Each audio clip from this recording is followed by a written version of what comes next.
Under online media. আলহামদুলিল্লাহ ওয়াসসালাতু ওয়াসসালামু আলা রাসূলিল্লাহ আম্মা বা'দ। সুপ্রিয় দর্শক বিন্দু, আল্লাহ পাক রব্বুল আলামিনের লাখ কোটি শুকরিয়া আদায় করছি। আল্লাহ পাক রব্বুল আলামিন আমাদেরকে আন-নূর অনলাইন মিডিয়ার মাধ্যমে হজ এর মৌসুমে হজ কেন্দ্রিক একটি আলোচনাকে সামনে নিয়ে বসার তৌফিক দান করেছেন। আলহামদুলিল্লাহ। আজকে এই আন-নূর অনলাইন মিডিয়াতে হজ কেন্দ্রিক সর্ব বিষয়ে আলোচনা নিয়ে সঞ্চালকের দায়িত্বে আছি আমি KM শফিউল ইসলাম, এবং আমাদের সাথে আছেন সুলতান হজ অ্যান্ড উমরা কাফেলার সম্মানিত চেয়ারম্যান মুফতি সুলতান মাহমুদুর রহমান, এবং বিশেষ অতিথি হিসেবে সাথে আছেন মুফতি নাজমুস সাকিব সাহেব। আমি সকলেরই কাছে আন্তরিকভাবে কৃতজ্ঞ যে ওনারা আমাদের স্টুডিওতে আসছেন এবং হজের মাসে হজ কেন্দ্রিক আলোচনা, সুবিধা অসুবিধা, হজের ফজিলত, বিভিন্ন বিষয় নিয়ে আমরা অতিথিদের কাছ থেকে জানবো ইনশাআল্লাহ। সে পর্যন্ত আপনারা আমাদের সাথে থাকবেন এবং আলোচনাগুলো মনোযোগ সহকারে শুনবেন। আশা করি এই আলোচনা থেকে হজ কেন্দ্রিক গুরুত্বপূর্ণ কিছু ফায়দা আপনারা শ্রোতা যে যেখান থেকে আমরা দেখতেছি শুনতেছি সকলে ইনশাআল্লাহ আমরা এখান থেকে ইস্তেফাদা করতে পারবো, উপকৃত হব ইনশাআল্লাহ। আল্লাহ পাক রব্বুল আলামিন কোরআনে কারিমের মধ্যে বলছেন, ওয়ালিল্লাহি আলান নাসি হিজ্জুল বাইতি মান ইসতাতা ইলাইহি সাবিলা।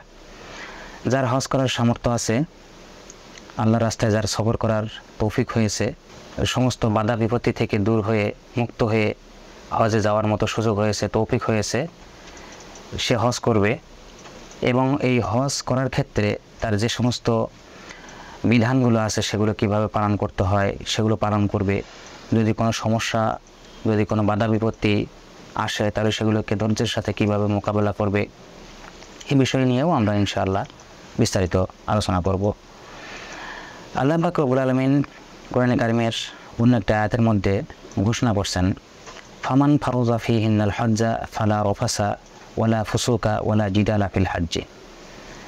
যে ব্যক্তি নিজের উপরে হজ এই মাসগুলোতে, হজের মাসগুলোতে নিজের উপরে হজকে মনস্থির করে নিল, হজ অবধারিত করে নিল, অর্থাৎ আল্লাহ কর্তৃক শরীয়ী নিয়মকানুনের ভিত্তিতে তার উপরে হজ ফরজ হলো, সে ব্যক্তি হজে যাওয়ার ক্ষেত্রে তিনটা জিনিস খুবই গুরুত্বের সাথে সামনে রাখবে, খেয়াল করবে।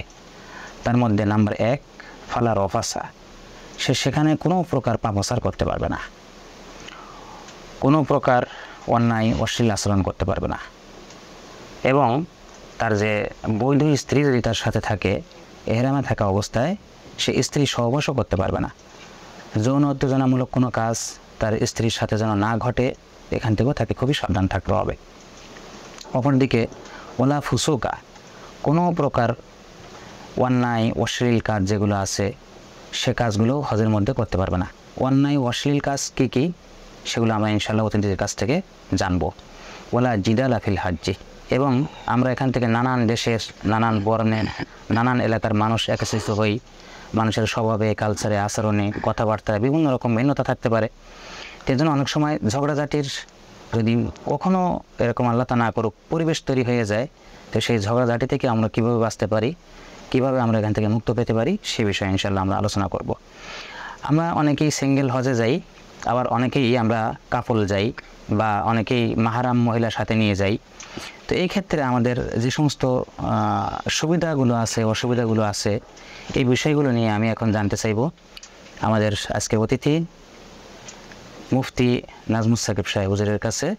আমরা জানতে চাইব হুজুরের কাছে যে একজন ব্যক্তি যখন তার পরিবারকে নিয়ে, তার আহলিয়াকে নিয়ে, স্ত্রী বা মা বা এই জাতীয় মাহরাম মহিলাদেরকে নিয়ে হজে যায়, তখন আসলে কোনো সমস্যা আসে কিনা, বা সমস্যা আসলে সেগুলোকে কিভাবে সমাধান করতে হয়, আর এর সুবিধা অসুবিধা এগুলো আমরা একটু আপনার কাছ থেকে জানতে চাচ্ছি। আলহামদুলিল্লাহ, আল্লাহ তাআলার দরবারে শুকরিয়া আদায় করছি যে আজকে খুব চমৎকার একটা আয়োজনে আল্লাহ তাআলা আমাকে বসার তৌফিক দান করেছেন। হজের মাস চলছে, অত্যন্ত বরকতময় মাস, এবং যারা বাইতুল্লাহর মুসাফির একমাত্র তারাই বুঝবেন যে আসলে হজের এই মাসের বা এই সফরের আসলে কত মজা, এই সফরের যে অনুভূতি। হ্যাঁ, তো আল্লাহ তাআলা আমাকে একাধিকবার বাইতুল্লাহর সফর করার তৌফিক দিয়েছেন এবং হজের মাসে হজ নিয়ে স্মৃতিচারণ করার তৌফিক দিচ্ছেন এই মজলিসে বসে, এটা আমার অনেক বড় সৌভাগ্যের বিষয়। এই জন্য আমি সংশ্লিষ্ট যারা উদ্যোক্তা তাদের সবাইকে আন্তরিক মোবারকবাদ জানাচ্ছি। জাযাকুমুল্লাহ আহসানাল জাযা। তো আমার সাথে যে দুজন আছেন, মাওলানা KM শফিউল ইসলাম এবং মুফতি সুলতান মাহমুদুর রহমান হাফিজাহুমুল্লাহ, উভয়ই হজ করেছেন, একাধিকবার মানে বাইতুল্লাহ সফর করেছেন। তো আলহামদুলিল্লাহ, আমার কাছে একটা প্রশ্ন এসেছে, সেটা হচ্ছে যে মা বোনদেরকে নিয়ে বা মাহরামকে নিয়ে যদি আমরা হজ করি সেক্ষেত্রে কি কি সুবিধা অসুবিধা হতে পারে। তো এটার উত্তর আমি মনে করি যে আমি একা দিলে পরিপূর্ণ হবে না। আমার সাথে মুফতি সুলতান মাহমুদুর রহমান হাফিজাহুল্লাহ উনি আছেন, উনিও ওনার পরিবারকে নিয়ে মানে ওমরা করেছেন। তো এখানে উনিও কোনো কিছু ছুটে গেলে উনি এটা পূরণ করে দেবেন ইনশাল্লাহ, আশা করি। তো আমি কিছুদিন আগেই আমার স্ত্রী সন্তানকে নিয়ে গিয়েছি এবং এর আগে 2017 সালে আমার আম্মাকে নিয়ে এবং আব্বাকে নিয়ে হজে যাওয়ার বা ওনাদের সাথে হজে যাওয়ার তৌফিক হয়েছিল আলহামদুলিল্লাহ। তো হজের একটা সেই সফরে আমরা দুইজনও ছিলাম। জি, সেই সফরে আমাদের এই দুই হজরতও ছিলেন। তো সেখানে একটা গুরুত্বপূর্ণ বিষয় আমার মনে পড়লো, যেটা সবার মাঝে, বিশেষ করে আমরা যে কাফেলাতে ছিলাম সেই কাফেলাতে সবার মাঝে এটার একটা ব্যাপক প্রভাব পড়েছিল। সেটা হচ্ছে যে প্রথম দিন আমরা যখন হোটেলের ডাইনিংয়ে যখন আমাদেরকে খাবার পরিবেশন করা হয়, দুপুরের খাবারটা, তো এখানে অনেক মাহরাম ছিলেন, অনেক মা বোনেরা ছিলেন।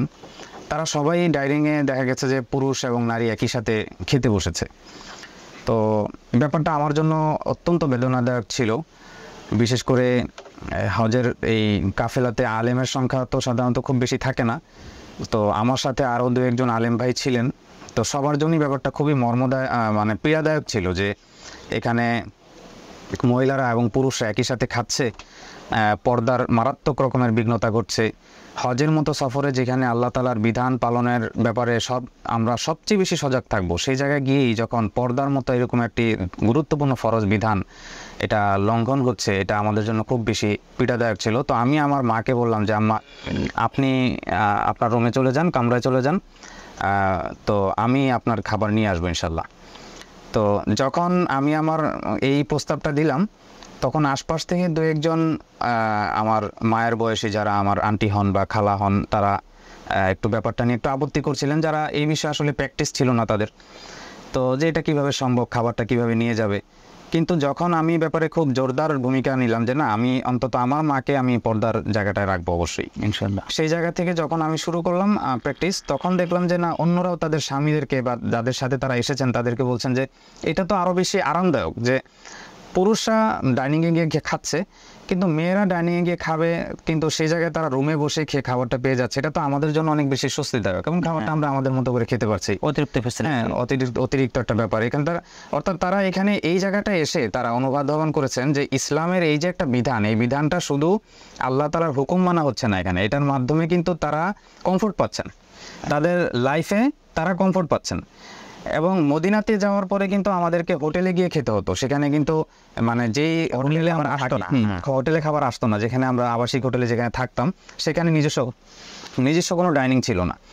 তো রেস্টুরেন্টে গিয়ে খেতে তো আমাদেরকে 3-4টা রেস্টুরেন্টের বলে দেওয়া ছিল যে এখানে যে কোনোটা থেকে আপনারা খেতে পারবেন। সেইখানে আপনি চিন্তা করে দেখুন যে প্রত্যেকবার মা বোনেরা ওই রেস্টুরেন্টে গিয়ে অন্য পুরুষদের সাথে খাবে, মানে ব্যাপারটা আসলে আমাদের জন্য কল্পনা করা সম্ভব না। এটা এতটা একটা কঠিন একটা ব্যাপার। সেইখানে যখন আমি প্রতিবেলা খাবার নিয়ে যাচ্ছিলাম তাদের জন্য, এবং আমার ওসিলায় আলহামদুলিল্লাহ আরও অনেকগুলো পরিবার ঠিক হয়ে গেল যে তারা তাদের স্বামীদেরকে দিয়ে খাবারগুলো তারা নিজেদের ঘরে আনছিল আলহামদুলিল্লাহ। এই যে ব্যাপারটা, এটা আমার কাছে এখনও খুব সুখের একটা স্মৃতি হয়ে ধরা দেয়। এবং যখনই ওই হাজি সাহেবদের সাথে আলোচনা হয়, তারা সবাই ব্যাপারটা খুব শুকরিয়ার সাথে মানে স্মরণ করে যে না, সাকিমের ওসিলায় আল্লাহ তাআলা আমাদেরকে পর্দার মধ্যে নিয়ে এসেছেন এবং আমাদের তার কারণে সেই সফরটাও খুব সুন্দর হয়েছে এবং খাওয়া দাওয়াটা খুব আরামের হয়েছে আলহামদুলিল্লাহ। যদি একটু আপনার সাথে যোগ করি যে আসলে পর্দার যে বিধানটা, জি, পর্দার বিধানটা সবসময় মানুষ সেভাবে ফিল করতে পারে না, যেহেতু আমাদের এদেশে একটা পরিবেশই হচ্ছে অনেকটা ফ্রি মিক্সিং টাইপের। ফ্রি মিক্সিং এর অর্থটা যতটা মানে গভীর, আমি সেদিকে যাচ্ছি না। জাস্ট দেবর ভাবির সাথে দেখা সাক্ষাৎ হচ্ছে, ফ্রি মিক্সিং এর প্রাইমারি যে স্টেজটা, এটা কিন্তু আমাদের দেশে মোটামুটি একেবারেই স্বাভাবিক। তো এই জায়গাটা একটা মানুষের পর্দা করতে হবে বা পর্দা মেনে চলতে হবে বা পর্দা একটা বিধান, এই যে একটা অনুভূতি, এই জিনিসটা কিন্তু খুব বেশি ধরা দেয় না। কিন্তু বিশেষ করে যারা দেখা যায় যে বাইতুল্লাহর সফরে যায় এবং সেই সময়ে তারা এই পর্দার বিধানটাকে খুব মানে অন্তর থেকে অনুভব করতে পারে, আমার যেটা বিশ্বাস। এবং এই বাইতুল্লাহর সফর অনেকের জীবনে পর্দার বিধানটাকে খুব ভালোভাবে পালন করার ক্ষেত্রে যে যথেষ্ট ভূমিকা রাখে, এটার মনে হয় যথেষ্ট নজির আছে। এটা একটা দিক, তবে আরেকটা দুঃখজনক দিক আছে। আচ্ছা, আমি এই ফাঁকে একটু কথা জিজ্ঞেস করি মুফতি নাজমুস সাকিব সাহেবের কাছে। সেটা হলো যে আমরা তো হোটেলে যখন থাকি তখন আলহামদুলিল্লাহ আমাদের পর্দা মেনটেন করা, পর্দা রক্ষা করা এটা অনেকটা সহজ হয়। জি। কিন্তু আমাদের সবচেয়ে ভয়ানক একটা পরিস্থিতিতে পড়তে হয়, সেটা হলো বিশেষ করে মিনার মাঠে, তারপরে হলো মুজদালিফার মাঠে, আরাফার মাঠে। বিশেষ করে মুজদালিফার মাঠে তো কোনো তাবু নেই, তো আরাফার মাঠে ইদানিং কিছু তাবু হয়েছে, মিনার মাঠে তাবু আছে, তো মুজদালিফার মাঠে তো কোনো তাবু নেই। তখন দেখা যায় যে সবাই নারী পুরুষ গড়ে গড়ে খোলা মাঠের নিচে শুইতেছে। তো এই সময় আসলে মাহরাম মহিলাদেরকে পর্দার মধ্যে রাখা এবং অন্যান্য পুরুষদের থেকে তাদেরকে পৃথক রাখা, হেফাজত রাখা, এটা আসলে কতটুকু সম্ভব, এই জায়গাটা আমি একটু আপনার কাছ থেকে জানতে চাই। এটা এক্ষেত্রেও তো আমার আসলে অভিজ্ঞতা আছে। হ্যাঁ, যখন আমরা আমাদের কাফেলার সাথে যখন মুজদালিফায় যাই, তো ওই সময়টায় আমি চেষ্টা করেছি আমার জায়গা থেকে, মানে আমার তো পুরো কনসেন্ট্রেশন ছিল আমার মায়ের দিকে, কিন্তু এর পাশাপাশি যেন আরও যারা আমার মায়ের বান্ধবী যারা ছিলেন, হজের সফরের মাধ্যমে তাদের তো সখ্যতা হয়ে যায়, পরিচয় হয়ে যায়, আমি চেষ্টা করেছি যেন তাদের মধ্যেও এই প্র্যাকটিসটা চলে আসে। তো আমি জাস্ট এটুকু তাদের মাথায় দিয়ে দিয়েছিলাম যে এখন আর আসলে আমার কিছু করার নেই, এখন পুরো কাজটা তাদের, কারণ পুরো মাঠ খোলা এবং সেখানে অনেক পাওয়ারের বাল্ব, খুব হাজার পাওয়ারের বাল্ব জ্বলছে একদম, মানে রাতের বেলাও মুজদালিফার মাঠ কিন্তু দিনের মতো স্টেডিয়ামের মতো একরকম। তো এই জায়গাটায় পুরুষের কাজ হচ্ছে তার দৃষ্টিকে অবনত করা, যেটা কোরআনের মানে এই আদেশ, আর মেয়েদের কাজ হচ্ছে নিজের সতর্কে ঢেকে রাখা। তো ঢেকে রাখার ক্ষেত্রে তো আমরা জানি যে এই ক্ষেত্রে ইহরাম অবস্থায় এই চেহারার মধ্যে এমন কিছু পড়া যাবে না যেটা চেহারায় লেগে থাকে, সরাসরি চেহারায় লেগে থাকে। হ্যাঁ, তো এখন মা বোনদের কাজ হচ্ছে যে ওড়না দিয়ে নিজেকে ঢেকে রাখে এমনভাবে যেন চেহারাটা এই পর্দার সাথে না লাগে। অনেকে ক্যাপ ব্যবহার করেন, মাথায় ক্যাপ ব্যবহার করে দূর থেকে পর্দা। তো আমি আমার মাকে বলেছিলাম যে আম্মা যতটুকু সম্ভব ওই ক্যাপের পাশাপাশি আপনি এক্সট্রা ওড়না দিয়ে একটু নিজেকে যেভাবে পারা যায় হেফাজত করবেন। মানে আমরা বুঝলাম এই জায়গাটায় যে এখানে শুধুমাত্র মা বোনদেরকে আমরা সতর্ক করলে হবে না, বরং তাদেরকে ব্যক্তিগত পর্যায় থেকে, ব্যক্তিগত জীবন থেকে তাদেরকেও সতর্ক হতে হবে। তাদের নিজেদেরকে এই প্র্যাকটিসটা আসলে তার ব্যাপার, তিনি নিজেকে কিভাবে হেফাজত করবেন, কারণ ওই জায়গায় গিয়ে আসলে এমন কিছু পরিস্থিতি হয়ে যায় যেখানে আসলে আপনি নিজের থেকে মানে অন্য একজন মানুষ এসে আপনাকে হেফাজত করতে পারবে না। তো নিজে যতটুকু জিনিসটার গুরুত্ব বুঝবে তত এটাকে মানে দেওয়া সম্ভব। আলহামদুলিল্লাহ। তো এই পর্যায়ে আমি একটু আপনার কাছে জিজ্ঞেস করবো, আপনি বলবেন। সেটা হলো আমি এখন আমাদের অতিথি মুফতি সুলতান মাহমুদুর রহমান হাফিজউল্লাহকে জিজ্ঞেস করতে চাই যে আপনিও কয়েকবার হজে গেছেন এবং আপনার পরিবার নিয়েও যাওয়ার সুযোগ হয়েছে, মা, আপনার স্ত্রী, বোন তাদেরকেও নিয়ে গেছেন। এখানে আমি আরেকটা জায়গায় আসতে চাই। সে জায়গাটা হলো যখন আমরা হজের মৌসুমে এই হজের যে তওয়াফটা আছে এই তওয়াফটা করি, এবং বিশেষ করে তওয়াফে বিদা, যেটা আমরা একবার বিদায় তওয়াফ করে শেষ তওয়াফ করে যখন আমরা দেশে আসি, এই সময় কিন্তু বেশ একটা ভারী জটলা থাকে মাতাপের মধ্যে। তো এই ভারী জটলার মধ্যে বিশেষ করে এখানে নারী পুরুষ এখানে একটা গুরুতর একটা মিশ্র পরিবেশ তৈরি হয়। তো এই জায়গাটায় থেকে আসলে মেয়েদের জন্য কি মাতাপের তওয়াফ করাটা আসলে খুব সুন্দর, নাকি মাতাপের বাইরে দিয়েও কোনো তওয়াফ করার সুযোগ আছে, নাকি মাতাপের ভিতর থেকেও মেয়েদেরকে মাহরাম পুরুষের সাথে নিয়ে সেফটির সাথে তওয়াফ করাতে পারে? মানে এখানে তার পর্দাপোশিরা আমি জাস্ট বলতে চাচ্ছি যে কিভাবে এখানে আসলে রক্ষা করা সম্ভব, বা কোন টেকনিক অবলম্বন করে এই জায়গাটা মা বোনরা হেফাজত থাকতে পারবে, এই বিষয়টা একটু। শুক্রিয়া। আমি মুফতি নাজমুস সাকিব সাহেবের কথা থেকে আরেকটা খুব চমৎকার জিনিস পেয়েছি, যে এটা সাধারণত অনেক সময় আমরা এড়িয়ে যাই, যে পুরুষকে তার নজর হেফাজত করতে হবে, অবনত রাখতে হবে। বিশেষ করে মুজদালিফার এই ময়দানে যেই একটা খোলা পরিস্থিতি বিরাজ করে, তো সেখানে মা বোনরা তো নিজে থেকে অবশ্যই তারা যতটুকু সম্ভব চেষ্টা করবেন নিজেদেরকে পর্দার মধ্যে রাখার।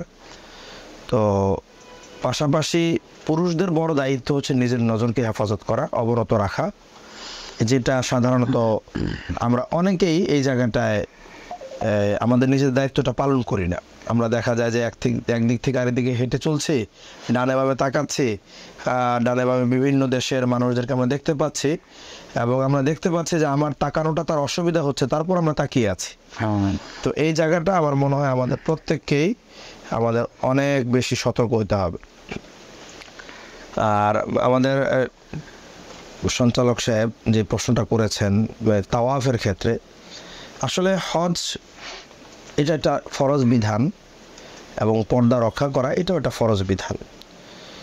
যদিও মর্যাদাগতভাবে দুইটার পার্থক্য আছে, কিন্তু দুটোটাই আল্লাহ তাআলার পক্ষ থেকে ফরজ। এবং এই ফরজ পালন করার ক্ষেত্রে প্রত্যেক ব্যক্তি তার নিজ জায়গা থেকে আল্লাহ তাআলার পক্ষ থেকে সেই দায়িত্বপ্রাপ্ত বা মুকাল্লাফ। সুতরাং এই পর্দার বিধান যত জায়গায় লঙ্ঘন হওয়ার সম্ভাবনা থাকে, সব জায়গায় নিজেকে কিভাবে সেই অবস্থা থেকে বাঁচাবে, এইটার প্রথম দায়িত্ব হচ্ছে ব্যক্তি নিজের, সাথে সাথে দায়িত্ব হচ্ছে তার মাহরাম হিসেবে যে পুরুষ গিয়েছেন তাদের। তো আমাদের সাধারণত দেখা যায় যে মা বোনদের একটা আবেগ কাজ করে, কাবা ঘরকে কেন্দ্র করে তারা তওয়াফ করতে চায়। এবং অনেকেই তো আছে যে পর্দা, তো আমরা যেটা মনে করি শুধুমাত্র হিজাব, কাপড়ের পর্দা, শুধু কাপড়ের পর্দা না, দেহের সাথে স্পর্শ লাগছে, দেহের মধ্যে চাপ লাগছে, অনেক সময় কাপড় খুলে যাচ্ছে, তারপরেও তাদের মধ্যে একটা অসুস্থ প্রতিযোগিতা কাজ করে হাজরা আসওয়াদকে কেন্দ্র করে, সেখানে তারা চুমু দিতে চায়। তো এটা তো খুবই নিন্দনীয় কাজ, বিশেষ করে যারা এইভাবে চুমু দিতে চায় তাদের জন্যে। আর দ্বিতীয়ত যারা চুমু দিতে চায় না কিন্তু কাবা ঘরকে কেন্দ্র করে তওয়াফ করতে চায় এবং কাজ, আমি একটু মাঝখানে একটু ডিস্টার্ব করি, এখানে প্রশ্ন করি। আপনি বলতেছেন হজরে আসওয়াদের চুমা দেওয়াটা একটা অসুস্থ প্রতিযোগিতা, না এটা একটু ব্যাখ্যা করে বলবেন। মানে হজরে আসওয়াদের চুমা অনেকে তো মানে বাইতুল্লাহ জিয়ারতে যাই হজরে আসওয়াদ চুমা দেওয়ার নিয়ত করে যে আমি ওটা করবই, আপনি এটা কেন বলছেন? এটা আমি আগে ব্যাখ্যার প্রয়োজন, আমি আগেই বলে দিয়েছি যে এমনভাবে তারা সেখানে অসুস্থ প্রতিযোগিতা করে যে গায়ের কাপড় পর্যন্ত থাকে না। আচ্ছা আচ্ছা, আমি সেটা ভিড়ের কারণে এখানে আরেকটু আমার মনে হয় ব্যাখ্যা করে দেওয়া দরকার এটা অডিয়েন্সের জন্য, যে মানে হজরে আসওয়াদে চুমু দেওয়ার গুরুত্বটা আসলে কতটুকু এবং এটার জন্য আসলে যা হচ্ছে সেটা কি আসলে ঠিক কিনা। হাজরে আসওয়াদ সম্পর্কে তো হাদিসের মধ্যে বিভিন্ন বর্ণনা এসেছে। হযরত ওমর রাদিয়াল্লাহু তাআলা আনহু একবার হাজরে আসওয়াদকে চুম্বন করছিলেন আর বলছিলেন যে পাথর, তুমি তো শুধুমাত্র পাথরই, আমি যদি না দেখতাম যে রাসূলুল্লাহ সাল্লাল্লাহু আলাইহি ওয়াসাল্লাম তোমাকে চুম্বন করছেন তাহলে আমি তোমাকে চুম্বন করতাম না। ওনার এই বক্তব্য থেকে আমরা মোটামুটি এটা বুঝতে পারলাম যে আসলে হাজরে আসওয়াদকে যে আমরা চুম্বন করি এটা মূলত রাসূলুল্লাহ সাল্লাল্লাহু আলাইহি ওয়াসাল্লামকে অনুসরণ করে। আচ্ছা, এখন আমরা একটু দেখি যে রাসূলুল্লাহ সাল্লাল্লাহু আলাইহি ওয়াসাল্লাম হাজরে আসওয়াদকে চুম্বন করাকে কেন্দ্র করে উনি কি দিক নির্দেশনা আমাদেরকে দিয়েছেন। তা আমরা রাসূলুল্লাহ সাল্লাল্লাহু আলাইহি ওয়াসাল্লাম আমল এবং ওনার যে বক্তব্য, এই দুটোকে যদি সামনে রাখি তাহলে আমরা দেখতে পাই যে রাসূলুল্লাহ সাল্লাল্লাহু আলাইহি ওয়াসাল্লাম যখন সুযোগ পেয়েছেন তখন তিনি চুম্বন করেছেন, যখন তিনি সুযোগ পাননি তখন উনি লাঠি দিয়ে স্পর্শ করেছেন এবং তিনি বলেছেন যে যাদের পক্ষে সম্ভব তারা চুম্বন করবে, যাদের পক্ষে সম্ভব না তারা হাত দিয়ে স্পর্শ করবে। ইসলাম, হ্যাঁ, আর যদি এই হাত দিয়ে স্পর্শ করাও সম্ভব না হয় তাহলে সে দূর থেকে হাত দিয়ে ইশারা করবে। এর অর্থ হচ্ছে হাজরে আসওয়াদ যে পাথরটা, এই পাথরকে চুম্বন দেওয়ার যে ব্যাপারটা, এটার কিন্তু আল্লাহ রাসূল সাল্লাল্লাহু আলাইহি ওয়াসাল্লাম আরও দুইটা অল্টারনেট বলে দিয়েছেন, চুম্বন করা এবং একই কাজ হবে যদি স্পর্শ করা হয়, একই ফজিলত লাভ হবে যদি দূর থেকে ইশারা করা হয়। সুতরাং ফজিলত লাভ এগুলো সব সুন্নতের মধ্যে পড়ে, মানে হজের তো এটা আসলে কোনো গুরুত্বপূর্ণ যে ফরজ ওয়াজিব এ জাতীয় কিছু না, এবং এটা কিন্তু মূলত তাওয়াফের সময়ের কাজ, আলাদা কোনো কাজ না। জি, তো অনেকেই দেখা যায় যে হাজর আসাদকে চুম্বন করার জন্যই যায় এবং চুম্বন করে সে ফিরে আসে, অথচ হাজর আসওয়াদ তাওয়াফের সময় যদি কেউ চুম্বন না করে, তাওয়াফের শুরুতে বা যতবার যে হাজর আসওয়াদকে সামনে করে ঘুরে, এছাড়া হাজর আসওয়াদকে চুম্বন দেওয়ার কোনো বিধানও শরীয়তে নেই।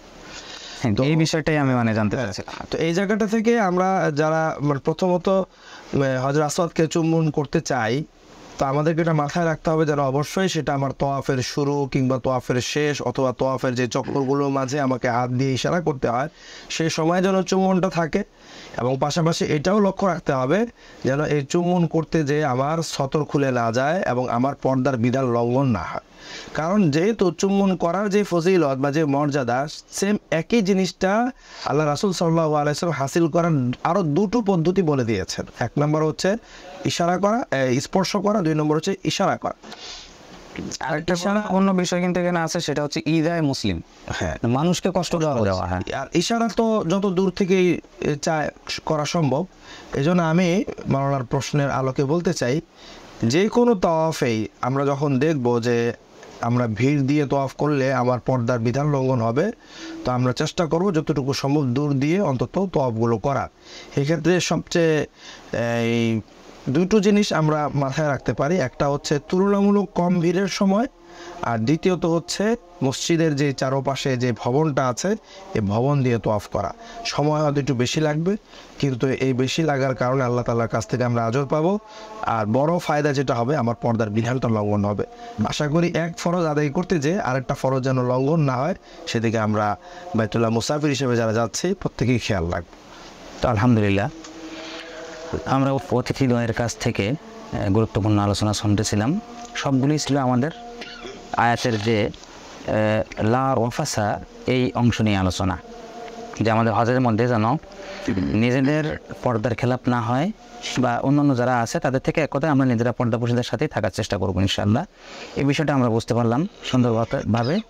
এবং যারা হজ করতে যাবেন আসলে প্রত্যেকের দায়িত্বশীল। আল্লাহ তাআলা আমাদের সবাইকে সুন্দর মতো হজ করার তৌফিক দান করুন। তো এখন আমরা আয়াতের দ্বিতীয় অংশ সেটা হলো লা ফুসুকা, আমরা কোনো অন্যায় অশ্লীল কাজ হজের মধ্যে করতে পারবো না। অন্যায় অশ্লীল কাজের যত স্রোত আছে, যত পদ্ধতি আছে, সেই পদ্ধতিগুলো থেকে আমরা বেঁচে থাকবো। হজের মৌসুমে যেন এরকম ধরনের কোনো পরিস্থিতি আমাদের সামনে না আসে, সেজন্য আমরা নিজেরা চেষ্টা করব সর্বাত্মকভাবে। এবং যদি কারো থেকে এই পরিস্থিতি তৈরি হয়, তাহলে সেটাকে আমরা যত সম্ভব আমরা এড়িয়ে চলার চেষ্টা করব, তাদেরকে বুঝিয়ে সেরকম পরিবেশ থেকে, পরিস্থিতি থেকে তাদেরকেও আমরা দূরে রাখার চেষ্টা করব। তারপরে এখানে আমাদের আজকে গুরুত্বপূর্ণ অতিথি আমাদের মধ্যে আছেন মুফতি সুলতান মাহমুদুর রহমান হাফিজাহুল্লাহ। উনি তো বারবার কাফেলা নিয়ে যান। আসলে কাফেলার নিয়ে যাওয়ার একটা অভিজ্ঞতা ভিন্ন রকম। তো এখানে বিভিন্ন ধরনের মানুষকে তাদের সাথে নিয়ে যেতে হয়, তাদের কথাগুলো শুনতে হয়, তাদের আবদারগুলো পূরণ করতে হয়। অনেকের আবদার হয়তো বা যৌক্তিক আবদার যদি না হয়, সেগুলো পূরণ করা সম্ভবও হয় না। তো এই ক্ষেত্রগুলোতে আসলে হজের মৌসুমে আল্লাহ পাক রব্বুল আলামিন বলছেন যে লা ফুসুকা, এখানে কোনো আসলে অন্যায় অশ্লীল কাজ করা যাবে না। তো অন্যায় অশ্লীল কাজ করা যাবে না, এটা থেকে আমরা বুঝি যে অন্যায় অশ্লীল কাজের পরিবেশ তৈরি হয়, এই জন্য আল্লাহ ওটা থেকে আমাদেরকে আল্লাহ তাআলা নিষেধ করেছেন। তো সেই পরিবেশগুলো আসলে কি, সেটা কেমনভাবে আসে আমাদের সামনে, কিভাবে আমরা এগুলোকে প্রতিহত করি বা আমরা নিজেরা এখান থেকে বেঁচে থাকতে পারি, এই বিষয়ে আপনি একটু আমাদেরকে অতিথিদের বলবেন ইনশাআল্লাহ। শুক্রিয়া। এটা অনেক গুরুত্বপূর্ণ একটি বিষয়। অশ্লীল কাজ মূলত দুই কেন্দ্রিক আমরা চিন্তা করতে পারি। একটা হচ্ছে ব্যক্তিগত, যেমন হজের সফরে যে সে চুরি করলো, মানুষের হক নষ্ট করলো, তারপরে মানুষের সাথে প্রতারণা করলো, মানুষকে ধোঁকা দিল, মানুষের সাথে মিথ্যা ওয়াদা করলো, এই জিনিসগুলো হচ্ছে ফুসুকের অন্তর্ভুক্ত। অর্থাৎ যেগুলোকে আমরা চারিত্রিক উশৃঙ্খলা বা অশ্লীলতা বলি না, কিন্তু মানুষের অভ্যাসগত কাজ এগুলো। এছাড়াও আমার যতটুকু ধারণা যে রফাসের দ্বারা অনেকটা চারিত্রিক বিষয়ের সাথে সম্পৃক্ত, মানে অশ্লীলতার সাথে সম্পৃক্ত, মানে যৌনতা আর কি। হ্যাঁ, চারিত্রিক বিষয়গুলোর সাথে সম্পৃক্ততা বেশি। এবং ফুসুকের মধ্যে হচ্ছে অভ্যাসগত বিষয়গুলো, যেটা অভ্যাসগত বলতে চারিত্রিক বিষয়গুলো বাদ দিয়ে যেগুলো আমরা চিন্তা করতে পারি, সমাজের অন্যান্য কাজ যেগুলো, সেটা উদ্দেশ্য। তো এই জায়গাটা একটা হচ্ছে ব্যক্তি পর্যায়ের অশ্লীলতা বা অন্যায় কাজ যেগুলো আমি বললাম, এগুলো থেকে তো অবশ্যই বিরত থাকতে হবে। আর কিছু আছে যেগুলো হচ্ছে সামষ্টিকভাবে দলবদ্ধভাবে করে থাকে, এর মধ্যে একটা হচ্ছে গীবত। হজের সফরে প্রচুর পরিমাণে গীবত, এটা হারাম, হ্যাঁ, এটা খুবই হারাম একটা বিধান শরীয়তের এবং খুবই নিকৃষ্ট একটা কাজ গীবত। এটা হজের সফরে অনেক বেশি হয়। এই গীবত ব্যক্তিগত কোনো সম্পর্কের কারণে দেখা যায় দেশের মানুষের গীবত করে, অথবা দেখা যায় যে তার পার্শ্ববর্তী হাজী সাহেবের গীবত করে, অথবা তিনি যে কাফেলার মাধ্যমে গিয়েছে সে কাফেলার গীবত। এটা তো হবেই, আর কিছু হোক আর না হোক, কাফেলার বদনাম, কাফেলার বদনাম তো এই জিনিসগুলো চলে, এটা একটা অন্যায় কাজ। তো এই জিনিসগুলো থেকে তো অবশ্যই বিরত থাকতে হবে।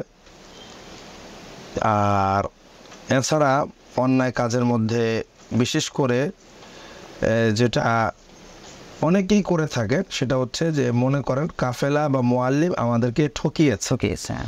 এটা হচ্ছে জন্নে ফাহেশ, এটা হচ্ছে খারাপ ধারণা। আর কোরআনুল কারিমের মধ্যে মানুষের প্রতি অযথা সন্দেহ করতে নিষেধ করা হয়েছে। কোরআনুল কারিমের মধ্যে এসেছে ইন্না বা'দু যন্নি ইসমুন ওয়ালা তাজাসসু ওয়ালা ইয়াগতাব বা'দুকুম বা'দা। তো এই জায়গাটায় দেখা যায় যে হজের সফরে অধিকাংশ মানুষের মধ্যে এই জিনিসটা কাজ করে যে আমাদের কাফেলা আমাদের কাছ থেকে যে পরিমাণ টাকা নিয়েছে সে আমাদের সেই পরিমাণ দিচ্ছে না। আসলে একটা সার্ভিসকে বাস্তবায়ন করার জন্য বা হজের সফরকে বাস্তবায়ন করার জন্য আমরা হয়তো সবাই জানি অনেকগুলো প্রতিষ্ঠান জড়িত। কিছু হচ্ছে বাংলাদেশি, কিছু হচ্ছে বিদেশি। বাংলাদেশি হচ্ছে হজ মন্ত্রণালয় জড়িত, বাংলাদেশে হচ্ছে এজেন্সি জড়িত, বাংলাদেশে হচ্ছে মুআল্লিম জড়িত। একটা হচ্ছে মুআল্লিম, একটা হচ্ছে এজেন্সি, দুইটা সম্পূর্ণ আলাদা জিনিস। আমাদের দেশীয় পরিভাষা অনুযায়ী আমাদের দেশে পরিভাষা হচ্ছে যার এজেন্সি নাই কিন্তু সে হাজী সাহেবদেরকে একত্রিত করে তাদেরকে নেওয়ার ব্যবস্থা করে, তাদেরকে আমরা মুআল্লিম বলি। আর এদেরকে পাঠানোর যারা প্রসেসিং করে তাদেরকে আমরা এজেন্সি বলি। আর এটার অথরিটি যাদের আছে রাষ্ট্রীয়ভাবে তাদেরকে আমরা মন্ত্রণালয় বা হজ মন্ত্রণালয় বলি। তাহলে দেখা যাচ্ছে যে আমি একজন ব্যক্তি হজে যাব, কিন্তু আমার এই হজে যাওয়ার পেছনে বাংলাদেশে 3টা স্তরের মানুষের সম্পৃক্ততা আছে। সেই সাথে আবার যখন আমরা ওখানে যাই, সেখানে যাওয়ার পরে সৌদি হজ মন্ত্রণালয় আছে, সেখানে আপনার স্থানীয় মুআল্লিম আছে। বাংলাদেশে যে ধাপগুলো অতিক্রম করা লাগে ওরকম ধাপ তো এবং বলা যায় যে 2টা রাষ্ট্র ভিন্ন হওয়ার কারণে, ভাষা ভিন্ন হওয়ার কারণে, 2টা রাষ্ট্রের পছন্দ, 2টা রাষ্ট্রের চাহিদা, 2টা রাষ্ট্রের আবেদন, এই জিনিসগুলো ভিন্নতার কারণে দেখা যায় অনেক সময় এমন অনেক কিছু সামনে চলে আসে যেগুলো অন্তত আমরা যাদের মাধ্যমে হজে যাচ্ছি, যে মুআল্লিম বা যে এজেন্সি, তাদের আসলে সেখানে করার মতো কিছুই থাকে না। আমি যদি আপনাদেরকে একটা উদাহরণ দেই, যে মিনা থেকে আরাফার ময়দানে, আরাফা থেকে মুজদালিফায় যাওয়ার জন্য হজ মন্ত্রণালয়ের পক্ষ থেকে সবার জন্য গাড়ির ব্যবস্থা আছে, কিন্তু এই গাড়িটা নিশ্চিত করার জন্য যিনি এজেন্সির মালিক তাকে অনেক লবিং করতে হয়। মানে এটা এমন না যে আমার জন্য গাড়ির ব্যবস্থা আছে তো আমার গাড়ি আমার সাথে চলে আসবে, আমি লোক নিয়ে উঠে যাব, ব্যাপারটা এরকম না। তো দেখা যায় যে এই নিজের হাজিদেরকে নেওয়ার জন্য তখন তাকে সেই গাড়ির যে অফিস মাকতাব আছে সেখানে যে তাকে সারা দিন পরে থাকতে হয়। সব হাজিরা আরাফার ময়দানে, কিন্তু হাজিদেরকে মুজদালিফায় নেওয়ার জন্য এজেন্সির মালিক পড়ে আছে অনেক কষ্ট করে। অনেক সময় দেখা যায় গাড়ি মিল করা যায় না। তো অনেক সময় দেখা যায় যে আপনার হাজী সাহেবরা মনে করেন যে এই জায়গাটায় আমাদেরকে গাড়ি না দিয়ে এজেন্সির মালিক সে টাকা বাঁচাতে, অথচ হজ মন্ত্রণালয় কিন্তু প্রত্যেকের যে সার্ভিস গুলো তারা নিয়েছে সেই সার্ভিসের জন্য নির্ধারিত যে ফি, এগুলো তারা একবারেই প্রথমেই নিয়ে গেছে। মানে এটা নেওয়া ছাড়া তো সে অনুমোদন দিচ্ছেই না, সে নিয়ে গেছে। সুতরাং গাড়ি দিলেও আপনার এজেন্সির কোনো লস নেই, গাড়ি না দিলেও কোনো লাভ নেই। কিন্তু এই জায়গাটায় দেখা যায় যে পুরো কাফেলা যারা আরাফার ময়দানে আজকে সারাদিন বসে আল্লাহ সুবহানাহু ওয়া তাআলার কাছ থেকে চূড়ান্ত পর্যায়ের ক্ষমার অধিকারী হয়েছে, দিন শেষে রাতের বেলায় আবার তারা খারাপ ধারণা এবং গীবতের মধ্যে লিপ্ত হয়ে যায়। তো এটাও কিন্তু ফুসুকের অন্তর্ভুক্ত। তো এই জিনিসগুলো আমার মনে হয় এড়িয়ে চলা, আর পাশাপাশি মিনাতে, আরাফাতে, মুজদালিফাতে, সাফা মারওয়াতে, এমনিভাবে মাতাফে নিজের বিষয়টাকে নিশ্চিত করার জন্য, নিজের সুবিধাটাকে নিশ্চিত করার জন্য অনেক সময় দেখা যায় যে আমরা অন্য মুসলমানের হক নষ্ট করছি। জি, এটাও একটা ইসলামের নিষিদ্ধ কাজ, যেটাকে ইজায়ে মুসলিম বলে, অথবা স্বার্থপরতা বলে। যে আমি আরেক ভাইয়ের স্বার্থ, সেও কিন্তু আমার দৃষ্টিতে হচ্ছে আফগানি, আমার দৃষ্টিতে মনে হতে পারে ইরানি, আমার দৃষ্টিতে মনে হতে পারে সে সুরিয়ানি, কিন্তু আল্লাহ রাব্বুল আলামিনের দৃষ্টিতে কিন্তু সবাই জয়ুফুর রহমান, সবাই আল্লাহ। খুবই মানে একটা এমন ব্যাপার যে আপনি যার সাথে কথা বলছেন, আপনার দৃষ্টিতে সে যে হোক না কেন, আল্লাহ রাব্বুল আলামিনের দৃষ্টিতে সে কিন্তু আল্লাহর মেহমান। তো আপনি যখন সেই মেহমানের অসম্মান করবেন, সেই মেহমানের হক নষ্ট করবেন, সেই মেহমানকে কষ্ট দিবেন, বা সেই মেহমানের এই যেটা হক ছিল সেটা আপনি কেড়ে নেওয়ার চেষ্টা করবেন আপনার সুবিধা নিশ্চিত করার জন্য, দিন শেষে কিন্তু আল্লাহ রাব্বুল আলামিন অসন্তুষ্ট হবে। এবং এটাও ফুসুকেরই একটা প্রকার বলা যায়। এবং বাস্তবতা হচ্ছে যে যেখানে গিয়ে যে সময়গুলোতে আল্লাহ তাআলার রহমত বর্ষণের সবচেয়ে বেশি সুযোগ তৈরি হয়, আমরা কিন্তু ওই সময়টাতে গিয়ে সবচেয়ে বেশি ঝগড়াঝাটি। যেমন আমার অভিজ্ঞতা বলতেছে যে আরাফার মাঠে গিয়ে আমাদের হাজী সাহেবানরা, কাফেলার লোকজন এমন ঝগড়া শুরু করে দিল জায়গা দখল নিয়ে, যেটা আসলে খুবই লজ্জাজনক জিনিস। মানে থাকবো কতক্ষণ এখানে, সকাল থেকে মানে দুপুর 12টাও, মানে 4 থেকে 5 ঘন্টার সময়, এই সময়টুকুর জন্য আমি আমার জীবনের শ্রেষ্ঠ মুহূর্তগুলোকে বিলীন করে দিচ্ছি, একেবারে নির্দ্বিধায় বিলীন করে দিচ্ছি, হত্যা করছি একরকম বলা যায়। অনেক সময় দেখা যায়, আমি আমার একটা অভিজ্ঞতার কথা বলি, যে এরকম একটা কাফেলার মুআল্লিম সে আসে নাই, মুআল্লিম মানে সাথেই ছিল আর কি, হয়তো একসাথে ছিল না। তো কাফেলা তারা ভুলে একটা তাঁবুর মধ্যে, আমাদের তাঁবুর মধ্যে ঢুকে গেছে, অনেক বড় তাঁবু ছিল। তো পরবর্তীতে দেখলাম যে আরেক দল আসলো। তো এই দুই দলের মধ্যে প্রথম দল যারা, তারা ভুলে ঢুকছে, তাদের তাঁবু খুঁজে পাচ্ছে না, এখন সেই সকাল থেকে খুঁজে মাত্র ঢুকলো। আরেকটা দল তারা আসলো, আসার পরে তাদের মূলত এইটাই তাঁবু, তারা মানে এমন ব্যবহার করলো যে মনে হয় যেন যে তারা, হ্যাঁ, তাদেরকে বের করে দেওয়ার মতো অবস্থা সৃষ্টি হয়েছে। তো এটা তো অবশ্যই মানে, অথচ এখানে আনসার মুহাজিরদের মধ্যে যে চমৎকার এক সৌহার্দ্যের সৃষ্টি হয়েছিল, সেই উপমা তারা মানে এখানে তৈরি করতে চাইলে রাখতে পারতো নবীর দেশে। শুনতেছিলাম মুফতি সুলতান মাহমুদুর রহমান হাফিজাহুল্লাহ সাহেবের কাছে হজের যে দ্বিতীয় বিষয়টা, সেটা হলো যে ওলা ফুসুকের আলোচনা শুনতেছিলাম। আমরা এখন আমাদের সম্মানিত অতিথি মুফতি নাজমুস সাকিব সাহেবের কাছে শুনবো হজ এই আয়াতের তৃতীয় অংশ যেটা আছে আর কি, ওলা জিদালা ফিল হাজ্জি। আসলে ঝগড়াঝাটির পরিবেশগুলো কোথায় তৈরি হয়, কেন তৈরি হয়, এবং এগুলো থেকে আমরা কীভাবে বাঁচতে পারি। পুরো হজটাই তো আসলে একটা পরীক্ষা। এখানে অনেক মুরব্বীরা থাকেন, তারপরে শিশুরাও থাকেন, অনেক সময় আমাদের সাথে মায়েরা থাকেন, আমরা থাকি। তো মুরব্বীরা যারা আছেন আসলে অনেক সময় ওনারা না বোঝার কারণে কিছু উল্টা সিধাও হয়ে যায়।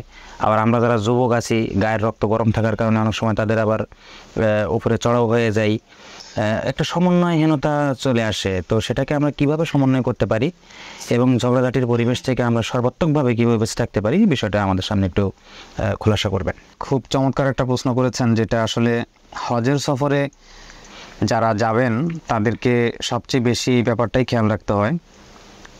আমি মনে করি দুইটা জিনিস, একটা হচ্ছে নজরের হেফাজত, আর দ্বিতীয়টা হচ্ছে যে সবরের প্র্যাকটিস। তো যিনি তার সারা জীবনের লাইফের প্র্যাকটিসে সবরটাকে আনতে পারেন নাই, তিনি হজে গিয়ে সবর করতে পারবেন না, এটা খুব স্বাভাবিক। এই জন্য আমি মনে করি এই জিনিসটা খুব জরুরি যে হজের আগে হজকে প্রপারলি শিখে যাওয়া, হজের পুরোপুরি গাইড নিয়ে যাওয়া, এবং যে মসজিদগুলোকে এখন বিভিন্ন জায়গায় বড় বড় ওলামায়ে কেরাম ওনারা হজের মানে দর্শ দেন, হজের প্রশিক্ষণ দেন, সেই জায়গাগুলোতে অংশগ্রহণ করা, প্রয়োজনে একাধিক প্রশিক্ষণে অংশগ্রহণ করে আপনার হজকে আপনি পরিপূর্ণভাবে শিখে তারপর যাবেন ইনশাল্লাহ। আমরা ছোট্ট ছোট্ট কাজগুলোকে না শিখে করি না।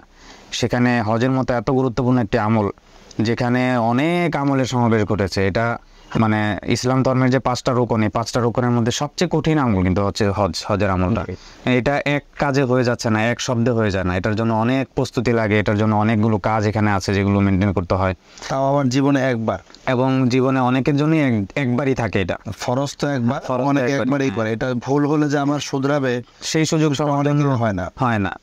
এই জন্য আমি বলবো যে এই ঝগড়াঝাটির যে ব্যাপারটা, এটাকে যদি আমরা কন্ট্রোল করতে চাই, তাহলে অবশ্যই আমাদেরকে হজের প্র্যাকটিসটা, মানে হজের প্রশিক্ষণটা আমাদেরকে প্রপারলি নিতে হবে।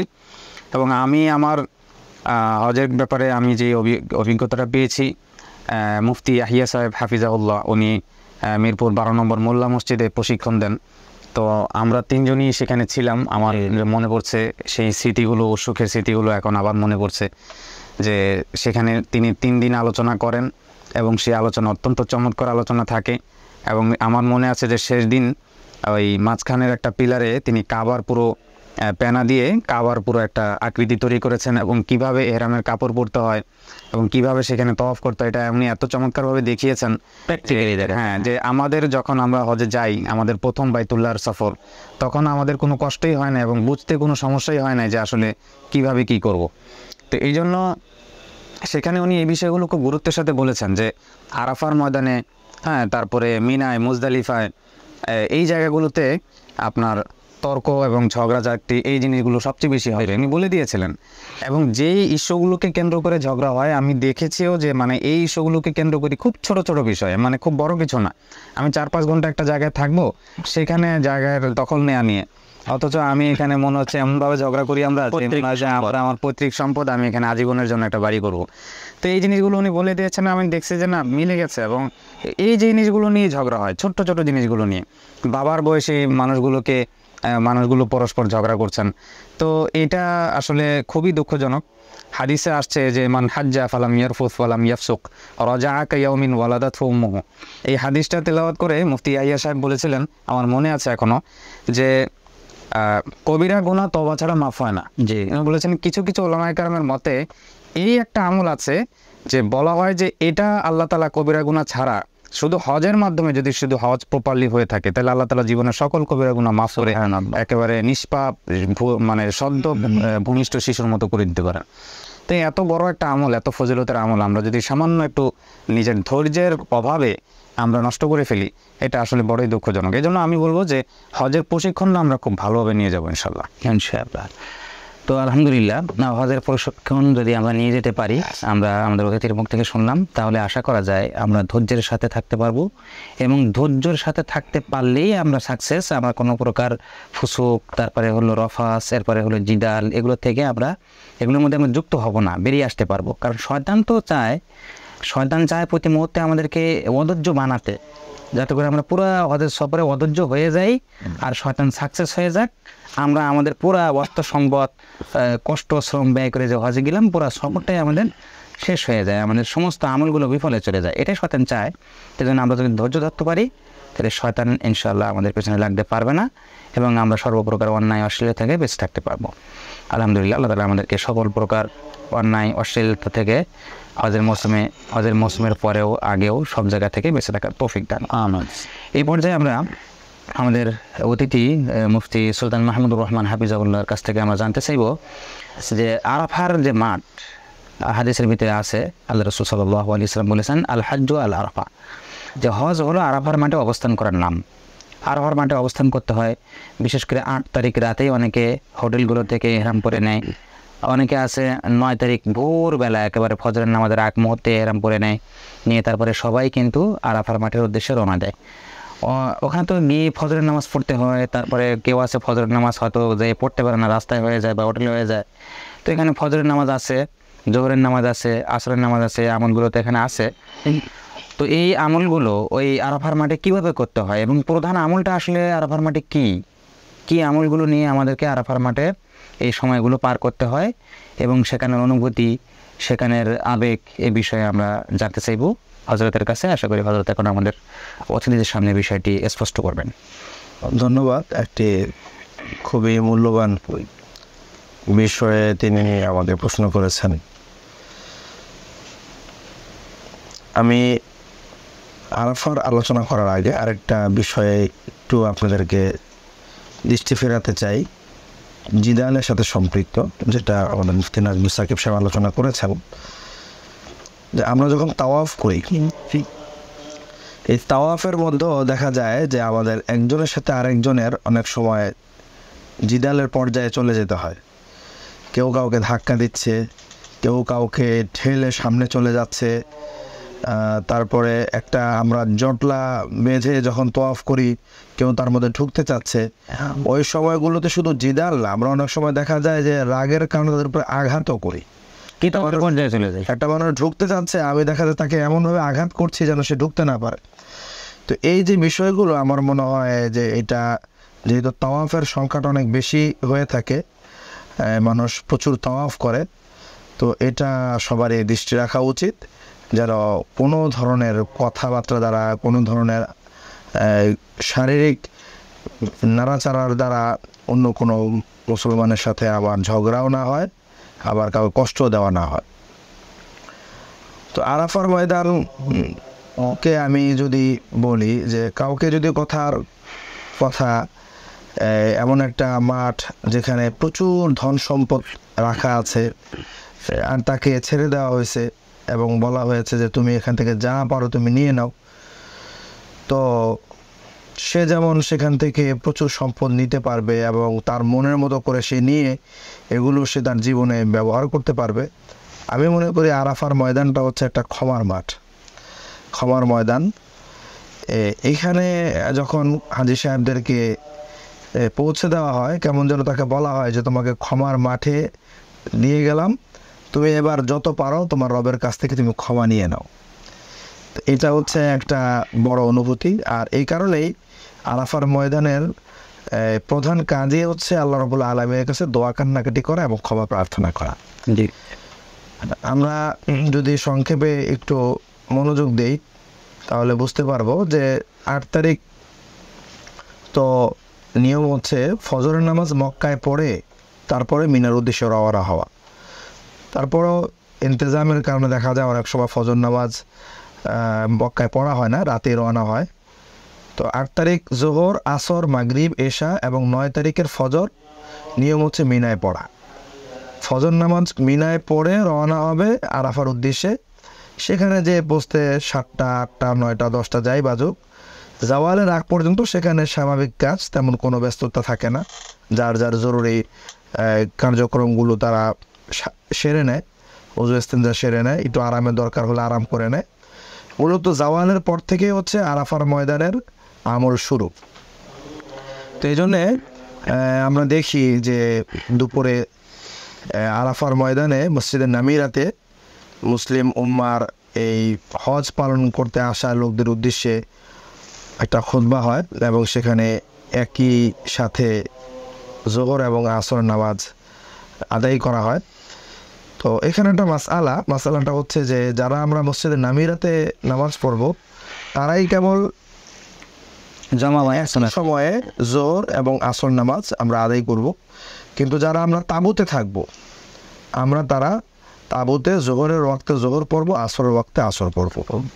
এখানে অনেক সময় দেখা যায় একই তাঁবুর মধ্যে বিভিন্ন কাফেলার লোক থাকে, বিভিন্ন মাযহাবের লোক থাকে, বিভিন্ন মাসলাকের লোক থাকে। তখন দেখা যায় যে এখানে একটা ইখতিলাফ শুরু হয়ে যায়। একদল বলে যে না আমরা জোহর আসর একসাথে পড়ে ফেলবো মসজিদে নামিরার মতো, আর আরেক দল বলেন না আমরা জোহরের সময় জোহর পড়বো, আসরের সময় আসর পড়বো। তো এখানে করণীয় হচ্ছে যে যে মাসলাকের তাকে বাধ্য না করা। যারা জোহর এবং আসর একসাথে পড়তে চায় তারা সেখানে পড়ুক।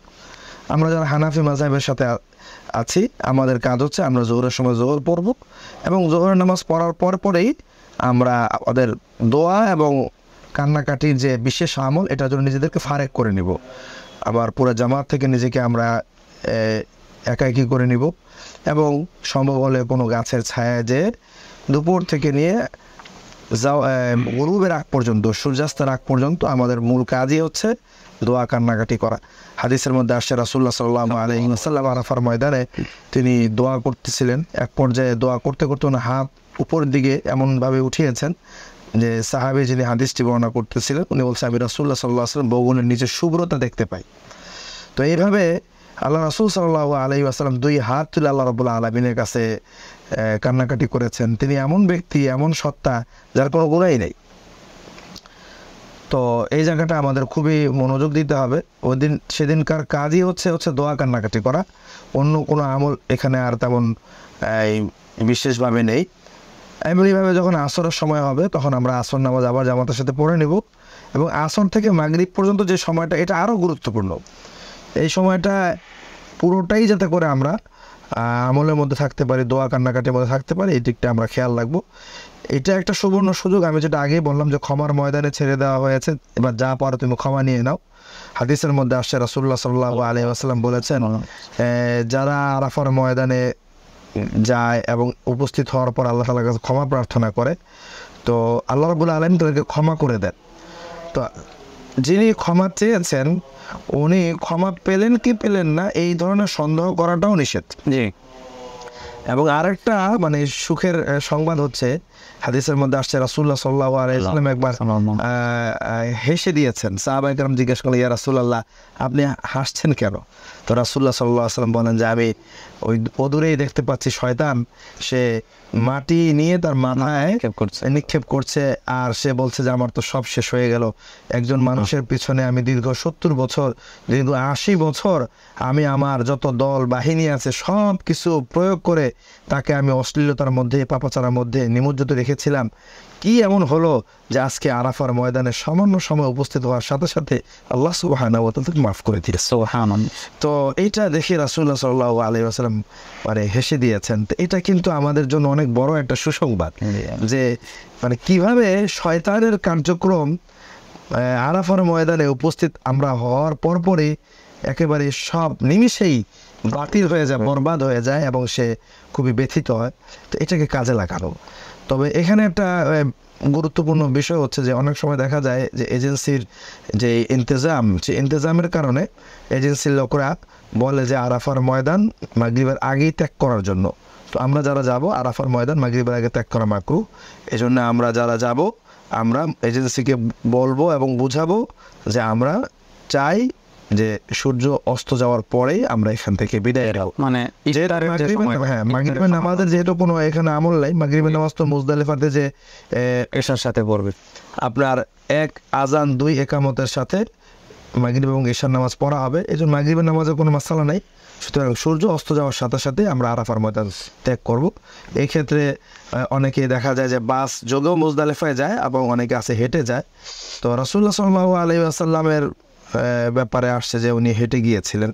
এজন্য অনেক সময় দেখা যায় অনেকে হিম্মত করে হেঁটে যাওয়ার জন্য, কিন্তু সে সময়ের আসলে রাস্তাঘাট সম্ভবত যদিও নাকি কিছুটা দুর্গম ছিল কিন্তু অনেকটা সংক্ষিপ্ত ছিল, সোজা চলে যেত। কিন্তু এখন রাস্তাকে মানে পিচ ঢালা করার জন্য, সমতল করার জন্য দেখা গেছে রাস্তা এমনভাবে পাহাড়ের পাশ দিয়ে নেওয়া হয়েছে যে দূরত্বটা যথেষ্ট বেড়ে গেছে না, যার কারণে যারা আমাদের পায়ে ব্যথা আছে, পায়ে সমস্যা আছে, পায়ে হাঁটতে গেলে পা ছিলে যায়, তারপরে দীর্ঘ সময় হাঁটতে পারেন না, এমন ব্যক্তি যারা আছেন আপনারা কষ্ট করে হলেও গাড়িতে যাওয়ার চেষ্টা করবেন। হেঁটে যাওয়ার সাহস আমার মনে হয় না করাই ভালো। অনেক সময় দেখা যায় যে এরকমও বিষয় আসে যে বাসে গেলে বাস রাস্তা যদি জ্যাম থাকে তাহলে বাসেই 4-5 ঘন্টা থাকতে হয়। ওদিকে যারা হেঁটে গেছে তারা আগে চলে যায়। তো সেক্ষেত্রে যারা মাস্তুরাত থাকেন এবং যারা বয়স্ক মানুষ থাকেন তাদের বাসের মধ্যে থাকা অবস্থায় উযু ইস্তেঞ্জার জরুরত আসলে কষ্ট হয়। আবার অপরদিকে হেঁটে গেলে রাস্তায় একটু পর পর ওয়াশরুম থাকে, তাদের জন্য একটু সুবিধা হয়। তো এরকম বিষয় যদি থাকে যে না তার 2 ঘন্টা 1 ঘন্টা পেশাব আটকে রাখাটা কষ্টকর, তাহলে আমরা বলবো তাদের অভিভাবক যারা আছেন তারা প্রয়োজনে হেঁটে যাওয়ার ব্যবস্থা করবেন, জিরিয়ে জিরিয়ে যাবেন, সমস্যা নেই। সেখানে তো মধ্যরাতে গেলেও কোনো অসুবিধা নেই। এই বিষয়গুলো আমরা খেয়াল রেখে যদি চলি তাহলে ইনশাআল্লাহ আরাফার দিনের আমলও সহিভাবে আদায় হবে, পাশাপাশি আরাফা থেকে যে পরবর্তী আমল মুজদালিফায় যাওয়া এটাও আমাদের জন্য সহজ হবে। আলহামদুলিল্লাহ, শুকরিয়া। প্রিয় অতিথিকে গুরুত্বপূর্ণ দিক নির্দেশনা নিয়ে আলোচনা করতেছিলেন আরাফার মাঠ সংক্রান্ত। আসলে পুরো হজটাই আল্লাহ পাক রব্বুল আলামিনের একটা নিদর্শন। পুরো হজটাই আল্লাহ পাক রব্বুল আলামিনের জন্য ফেদা হয়ে যাওয়া। বান্দা তার নিজের সব কিছুকে একবারে সব কিছুকে ত্যাগ করে আল্লাহ পাকের জন্য উপস্থিত হওয়া, আল্লাহর জন্য এখানে হাজিরি দেওয়া। লাব্বাইক লাব্বাইকের অর্থটা আসলে কি? লাব্বাইক লাব্বাইক মানে তো আমি হাজির হয়েছি, আল্লাহ আমি হাজির। আমি আমার দেশ ছাড়লাম, আমি আমার পরিবার ছাড়লাম, দুনিয়ার সমস্ত জিন্দেগির কায় কারবার ছাড়লাম। এখন আমি আপনার শানে, আপনার মানে, আপনার এই ক্ষমা পেতে আমি উপস্থিত হয়েছি, আপনি আমাকে ক্ষমা করে দেন। হজের প্রধান যে জায়গা আরাফার মাঠ, সেখানে আসলে আমাদের এটাই কাম্য, এটাই মূল স্পিরিট, এটাই আমাদের মূল চাওয়া। আলহামদুলিল্লাহ, শুনতেছিলাম আমরা অতিথির কাছ থেকে। এ পর্যায়ে আমরা সম্মানিত অতিথি মুফতি নাজমুস সাকিব হাফিজাহুল্লাহর কাছ থেকে শুনবো। আমাদের আরও একটা গুরুত্বপূর্ণ আমল আছে, সেটা হলো মিনার মাঠ থেকে মুজদালিফায়, মিনার মাঠ থেকে জামারায় পাথর মারতে যাওয়ার যে একটা দীর্ঘ লম্বা রাস্তা আছে, এই রাস্তাটায় আমরা এমন সময় পাথর মারতে যাই আসলে তখন প্রচণ্ড আকারে রৌদ্র থাকে দ্বীপ্রহারের দিকে। তো রৌদ্র থাকার কারণে আমাদের বাংলাদেশ সহ বিভিন্ন দেশের যে সমস্ত চ্যানেলগুলোতে আমরা শুনতে পাই যে এত হাজি মারা গেছেন, এত হাজি ইন্তেকাল করছেন। তো এই বিষয়গুলো আমরা আসলে মূলত প্রধান মরার কারণটা আমরা দেখতে পাই, বা মারা যাওয়ার কারণটা দেখতে পাই এই জামারায় পাথর মারতে যাওয়ার আগ মুহূর্তে। প্রচণ্ড পরিমাণ রৌদ্র থাকায় অনেকে হেড স্ট্রোক করে, তারপরে হলো দুর্বল হয়ে পড়ে, সুগার লো হয়ে পড়ে, জিরো সুগারে চলে আসে। তো এখন আমাদের যারা মুরব্বী থাকেন বা ডায়াবেটিস রোগী থাকেন বা যারা উচ্চ রক্তচাপ রোগী থাকেন, তো বা আমাদের ছোটো ছোটো বাচ্চারাও থাকে, সাথে বয়স্ক মা বোনরাও থাকে, তো আমরা এই মিনার মাঠ থেকে পাথর মারতে যাওয়ার সময় আসলে আমাদের কোন কোন জিনিসগুলো খুব খেয়াল রাখা দরকার, এই আমলগুলো কীভাবে করার দরকার, এবং যদি আমরা ঝুঁকিতে পড়ে যাই তাহলে তাৎক্ষণিক এই ঝুঁকি থেকে আমরা কীভাবে বাঁচতে পারি, বিষয়টা নিয়ে ইনশাল্লাহ আমাদের মধ্যখানে আলোচনা করতেছেন মুফতি নাজমুস সাকিব হাফিজাহুল্লাহ। এখানে আলহামদুলিল্লাহ আপনাকে অসংখ্য শুকরিয়া, যেটা গুরুত্বপূর্ণ বিষয় তুলে এনেছেন।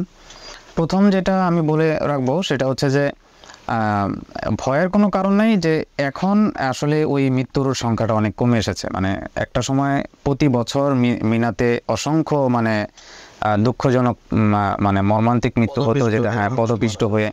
এই সমস্যাটা এখন আর নাই আলহামদুলিল্লাহ। সৌদি সরকারের ব্যবস্থাপনাটা এখন অত্যন্ত চমৎকার। এখন তারা পুরো যাতায়াত ব্যবস্থাটাকে এত চমৎকার করেছেন এবং স্টেপ বাই স্টেপ বেশ কয়েকটা ধাপে তারা রাস্তা করেছেন। এবং আপনি পুরো মিনার মানে অঞ্চলটাকেই সরকার কয়েকটা জোনে ভাগ করেছেন, এবং এক এক জোনের মানুষ কিন্তু ওই তার নির্দিষ্ট ওই রাস্তাতে দিয়ে যাবে, সে চাইলেও অন্য একটা রাস্তা দিয়ে অতিক্রম করতে পারবে না। এই জন্য যার কারণে যেটা হয়েছে যে কয়েক তালা হওয়ার কারণে যেই জোনের মানুষ সেই জন তার মানে তার যে রাস্তাটা এরিয়া, সে গিয়ে ওই তালা দিয়ে সে পাথর মেরে, এবং যেখান দিয়ে যাচ্ছে সে ঠিক ওই রাস্তা দিয়ে আর ফিরে আসতে পারছে না, তাকে ফিরে আসতে হচ্ছে অন্য একটা রাস্তা, ওয়ান ওয়ে রাস্তা। সোজা কথা, এক রাস্তা দিয়ে যাবে আর এক রাস্তা দিয়ে আসবে। তো এই সিস্টেমটা থাকার কারণে এখন আলহামদুলিল্লাহ মৃত্যুর সংখ্যাটা নাই বললেই চলে। তো যেটা ছিল মানে হযরতের মুখে যে আশঙ্কাটার কথা আমরা শুনেছিলাম, সেটা বেশ আগে ছিল, যখন এত সুন্দর ব্যবস্থাপনা ছিল না। তো এটা এই জন্য আমাদের এই ভয়ের কিছু নেই। এখন আমরা আলহামদুলিল্লাহ খুব ইতমিনানের সাথে পাথর মেরে আসতে পারবো। যেটা আমাদের প্রয়োজন হবে সেটা হচ্ছে যে মিনার পাথর মারার সময়টা মূলত সুবে সাদিকের পরে। তো যেহেতু প্রথম তো যেহেতু 2 দিন হচ্ছে আপনার জাওয়ালের পরে।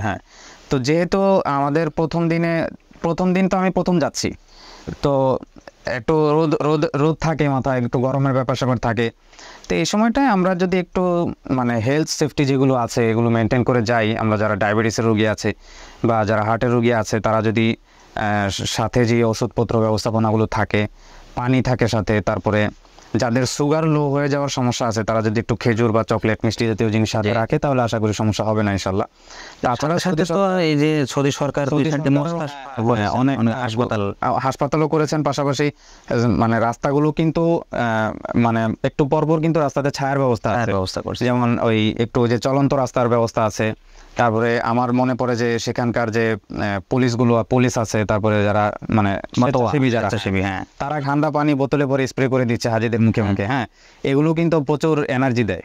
তো এটা ব্যক্তিগতভাবে ছাতা ইউজ করতে পারে। তো এইভাবে করলে আশা করি যে পুরো জার্নিটা খুব সহজ হবে ইনশাল্লাহ।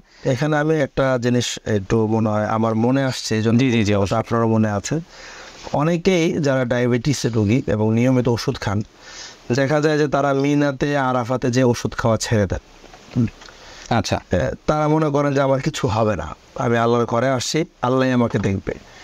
তো এরকম একটা অনুভূতি থেকে তারা নিয়মিত দেখা যায় ওষুধ খাওয়া ছেড়ে দেয়। এখন একদিকে বলা যায় যে মিনার তাঁবুতে গেলেও যে খুব আরামে ঘুম হয় তাও না, সারাদিন জাগলে আরাফার ময়দানে, জি জি সেখান থেকে মুজদালিফায় গেলে 2-1 ঘন্টা ঘুম হয়, এর চেয়ে বেশি না। এরপর আবার চলে যেতে হয় মিনার পাথর মারার জন্য প্রায় 5 থেকে 7 কিলোমিটার হেঁটে। হেঁটে এবং হেঁটে যাওয়ার সময় কষ্ট কম হয়, একটু সূর্য তো মাত্র উঠছে, হ্যাঁ কিন্তু যখন ফিরে আসে তখন কিন্তু পুরো মাত্রায় সূর্যটা মাথার উপর পুরোটা মাথার উপর থাকে। এবং তাকে কিন্তু ওই অবস্থায় 2 জায়গার কোনো এক জায়গায় যেতে হবে, হয়তো মিনার তাঁবুতে চলে যেতে হয়, না হয় মক্কায় মক্কায় চলে যেতে হয়। এবং পুরোটাই রাস্তার অবস্থা এমন যে কোথাও কোনো ধরনের গাড়ির ব্যবস্থা নেই। জি যেখানে যাক 5 থেকে 7 কিলোমিটার তাকে হাঁটতে হবে, আর আগে তো এরকম প্রায় 15 কিলোমিটার মতো হেঁটেছে। এই জায়গাটায় দেখা যায় যে বহুত মানুষ এই স্ট্রোক করে কিংবা সুগার ফল করার কারণে আপনার তারা খুব অস্বস্তির মধ্যে পড়ে যায়। এখন ব্যক্তি অস্বস্তির মধ্যে পড়লে সেটা এক জিনিস, কিন্তু দেখা যায় যখন কাফেলার মধ্যে একজন ব্যক্তি থাকে তখন কিন্তু একজনের জন্য পুরো কাফেলা থেমে যায়। হ্যাঁ। তো এই জন্য আমরা যারা এই সফরগুলোতে যাব, আমার নিজস্ব যে সেফটি, হেলথ সেফটি যে বিষয়টা আছে, এটা যেন কোনো অবস্থাতেই অবজ্ঞা না হয়, খেয়াল রাখা। এবং এটা আমাদেরও একটা দাবি যে আগে ওসিলা ঠিক রেখে তারপর যায় আল্লাহ ফল যেন না করে, এই জন্য নিয়মিত ডায়াবেটিসের ওষুধটা সেবন করা বা ইনসুলিন নেওয়া, এটা আমার আজকের মানে এখানে একটু মূল বিষয়। জি জি জি আমাদের গত যে 2017-তে যখন গিয়েছিলাম, আমাদের কাফেলাতে এরকম হয়েছে যে একজন, সে একেবারে চোখ সব উল্টে গেছে। পাকিস্তানি এক ডাক্তার দল আসলো, দেখে তারা বুঝলো যে তাদের সুগার ফল করেছে।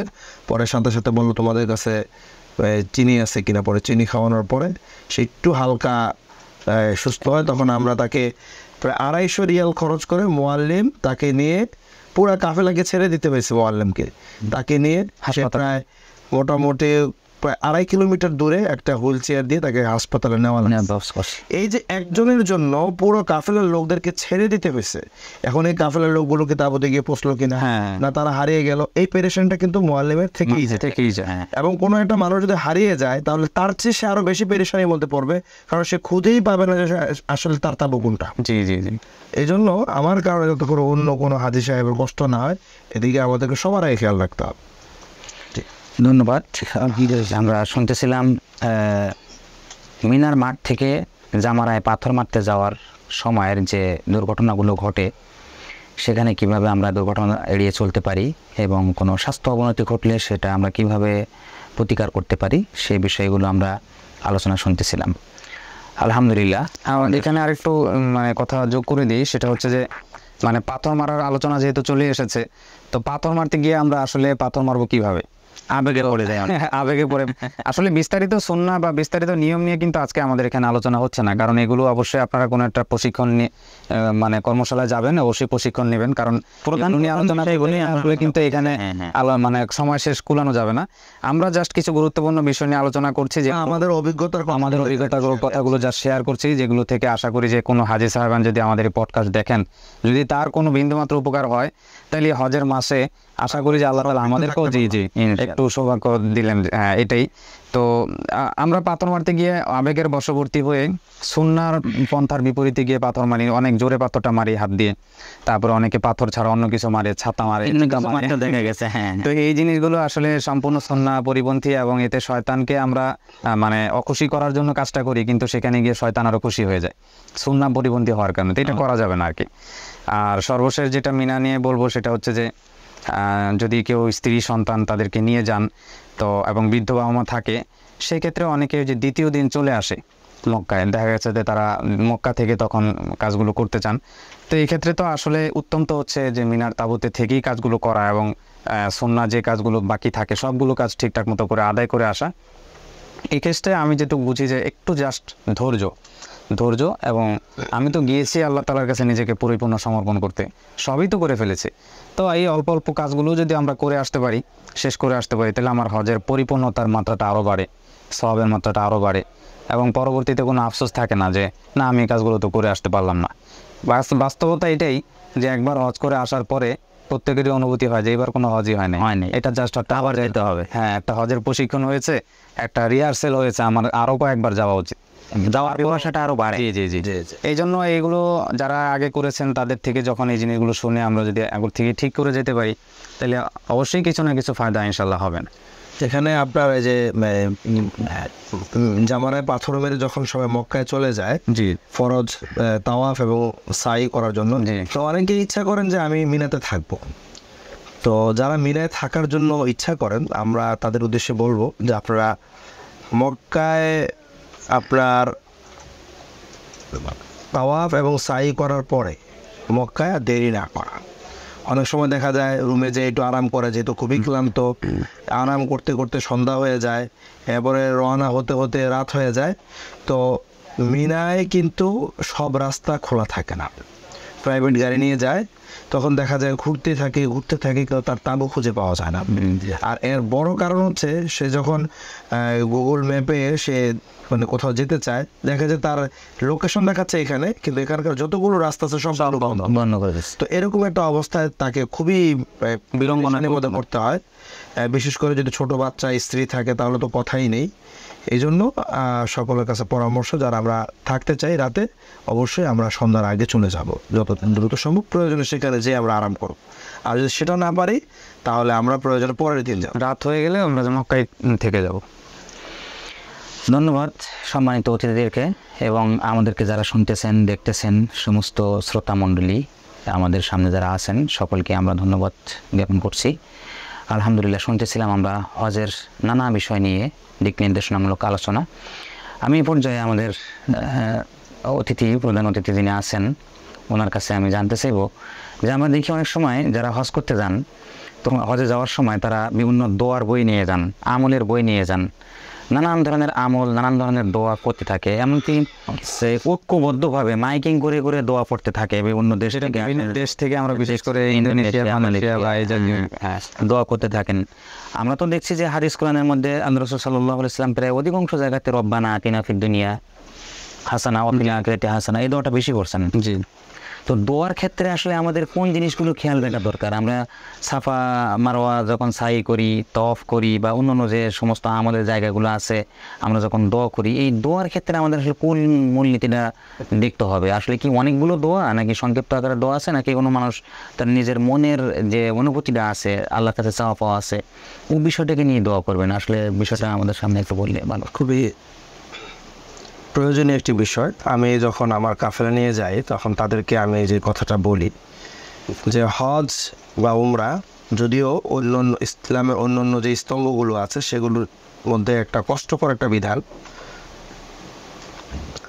কিন্তু আল্লাহ সুবহানাহু ওয়া তাআলা এটাকে এত সহজ করেছেন যে বলা চলে দুই একটা দোয়া ছাড়া কোনো দোয়াই নেই। নামাজের মধ্যে আমরা যে পরিমাণ দোয়া পড়ি বা যে পরিমাণ তেলাওয়াত করা আবশ্যক তার চেয়েও কম হজের মধ্যে। হজের একটা অন্যতম হচ্ছে তালবিয়া পাঠ করা, এটা তো সবাই আরবিতেই করে, এবং এটা ফরজও না, এটা যে মানে এত সংখ্যায় পড়তে হবে এমনও কিছু না, একবার পড়লেও হয়ে যায়, দুইবার পড়লেও হয়ে যায়। আচ্ছা, এটা হচ্ছে এক নম্বর বিষয়। দুই নম্বর হচ্ছে দোয়ার মধ্যে তাওয়াফ এবং সাইয়ের মধ্যে দোয়া করা, আরাফার ময়দানে দোয়া করা। আল্লাহ রাসূল সাল্লাল্লাহু আলাইহি ওয়াসাল্লাম তাওয়াফে, সাইতে, আরাফার ময়দানে, মিনা, মুজদালিফা, এই সবগুলো জায়গায় সবচেয়ে বেশি যে দোয়াটা পাঠ করতেন সেটা হচ্ছে লা ইলাহা ইল্লাল্লাহু ওয়াহদাহু লা শারীকা লাহু লাহুল মুলকু ওয়া লাহুল হামদু ওয়া হুয়া আলা কুল্লি শাইইন কাদির। একটাই দোয়া।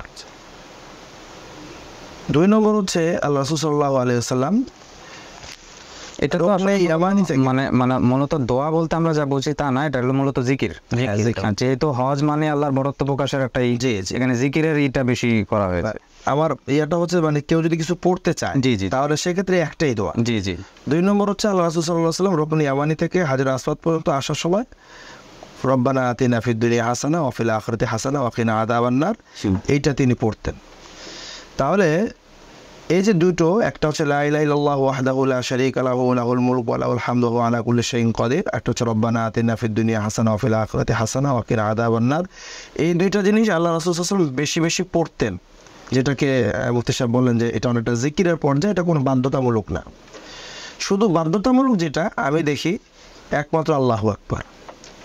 আপনি হাজর আসওয়াদের দিকে ইশারা করবেন আল্লাহু আকবার, আপনি সাফা মারওয়া থেকে সাফা স্টার্ট করবেন আল্লাহু আকবার, আপনি মারওয়া থেকে আবার সাফাতে আসবেন, আল্লাহু আকবার। এটার সাথে আবার দেখা যায় অনেকে বিসমিল্লাহ যুক্ত পাথর মারার করতেছে। সময় হ্যাঁ, পাথর পাথর মারার সময় আল্লাহু আকবার। আল্লাহু আকবার। শুধু এই একটাই। এর সাথে দেখা যায় যে কেউ বিসমিল্লাহ যুক্ত করছেন, কেউ বিসমিল্লাহি আলহামদুলিল্লাহি ওয়ালা ইলাহা ইল্লাল্লাহ যুক্ত করছেন, কেউ বিসমিল্লাহি ওয়াসসালাতু ওয়াসসালামু আলা রাসূলিল্লাহ যুক্ত করে পরে শেষ একটাই বলছেন আল্লাহু আকবার। এই জন্য আমি আমার প্রশিক্ষণে বলি যে হজের সফরে বা উমরার সফরে দোয়া একটাই আল্লাহু আকবার, আর আরেকটা হচ্ছে তালবিয়া। এবং যদি জিকির করতে চাই তাহলে সেই দুইটা জিকির। তো এই জন্য আমার মনে হয় যে আমরা যারা সফরে যাব তাদের সকলকে আশ্বস্ত করতে চাই, দোয়া নিয়ে অন্তত যেন পেরেশানিতে না পড়ি আমরা। আর কয়টা জিনিস- রব্বানা আতিনা ফিদ দুনিয়া হাসানা, এই দোয়া তো হচ্ছে জামিআত দোয়া। জামিন দোয়া। মানে আপনি কত দোয়া করবেন, সব দোয়া এটার মধ্যে আছে। জি। আপনার যদি কোনো দোয়া মুখস্থ না থাকে তাহলে দোয়া নিয়ে পেরেশান হওয়ার কিছু না, আপনি এটা করতেই থাকেন, আপনার সবই চলে আসবে। এবং এটাও যদি মনে না থাকে আল্লাহু আকবার হলেই আপনার হজের সকল কাজ আপনার হয়ে যাচ্ছে। আর মনের আকুতি দিয়ে বা নিজের ভাষায় তো প্রার্থনা হচ্ছে, আল্লাহর কাছে চাওয়া হচ্ছে। তো এই জন্য মুআল্লিম কেন আমাদেরকে দোয়া পড়াচ্ছেন না?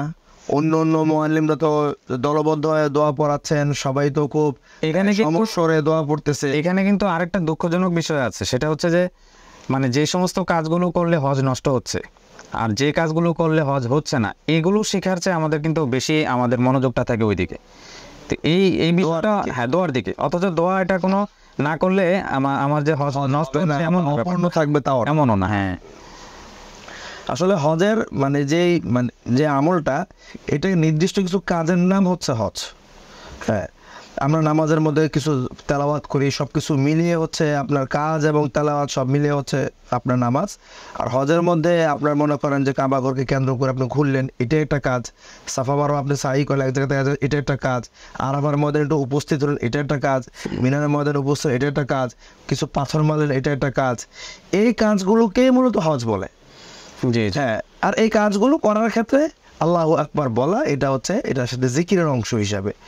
তো সেই হিসাবে আমার মনে হয় যে দোয়া নিয়ে কারো পেরেশান হওয়ার কোনো কারণ নেই। মনে যে দোয়া আসে সেই দোয়াই আমরা করব, আল্লাহ তাআলা অবশ্যই আমাদের হজ কবুল করে নেবে ইনশাআল্লাহ। ধন্যবাদ প্রিয় অতিথিকে। আমরা এখন একটি ভিন্ন বিষয় নিয়ে আলোচনা করব, সেটা হলো এখন বর্তমান তৈরি হয়েছে একটা সংকট। সে সংকটটা আমরা সবাই জানি। আমরা যারা উমরাতে যাচ্ছি, আমরা যারা হজে যাচ্ছি, আমরা অবশ্যই জানি যে ইদানিং সৌদি প্রশাসন আমাদের যে হজের যে তওয়াফ আছে বা উমরার যে তওয়াফ আছে, এই তওয়াফের বাইরে ভিন্ন কোনো তওয়াফ করতে দেন না। কিন্তু হযরত ইবনে আব্বাস রাদিয়াল্লাহু তাআলা আনহুর একটি বর্ণনা আছে সহিহ বুখারীতে 2য় খণ্ডে কিতাবুত তাফসীরের মধ্যে আসছে বর্ণনাটা। উনি বলেছেন যখন কোনো হাজি বা যখন কোনো উমরাকারী উনি হজে যাবেন বা উমরাতে যাবেন, উমরাতে যাওয়ার পরে ওনার উমরার আমলগুলো, হজের আমলগুলো শেষ হয়ে যাবে, এরপরে উনি হালাল হয়ে যাবেন।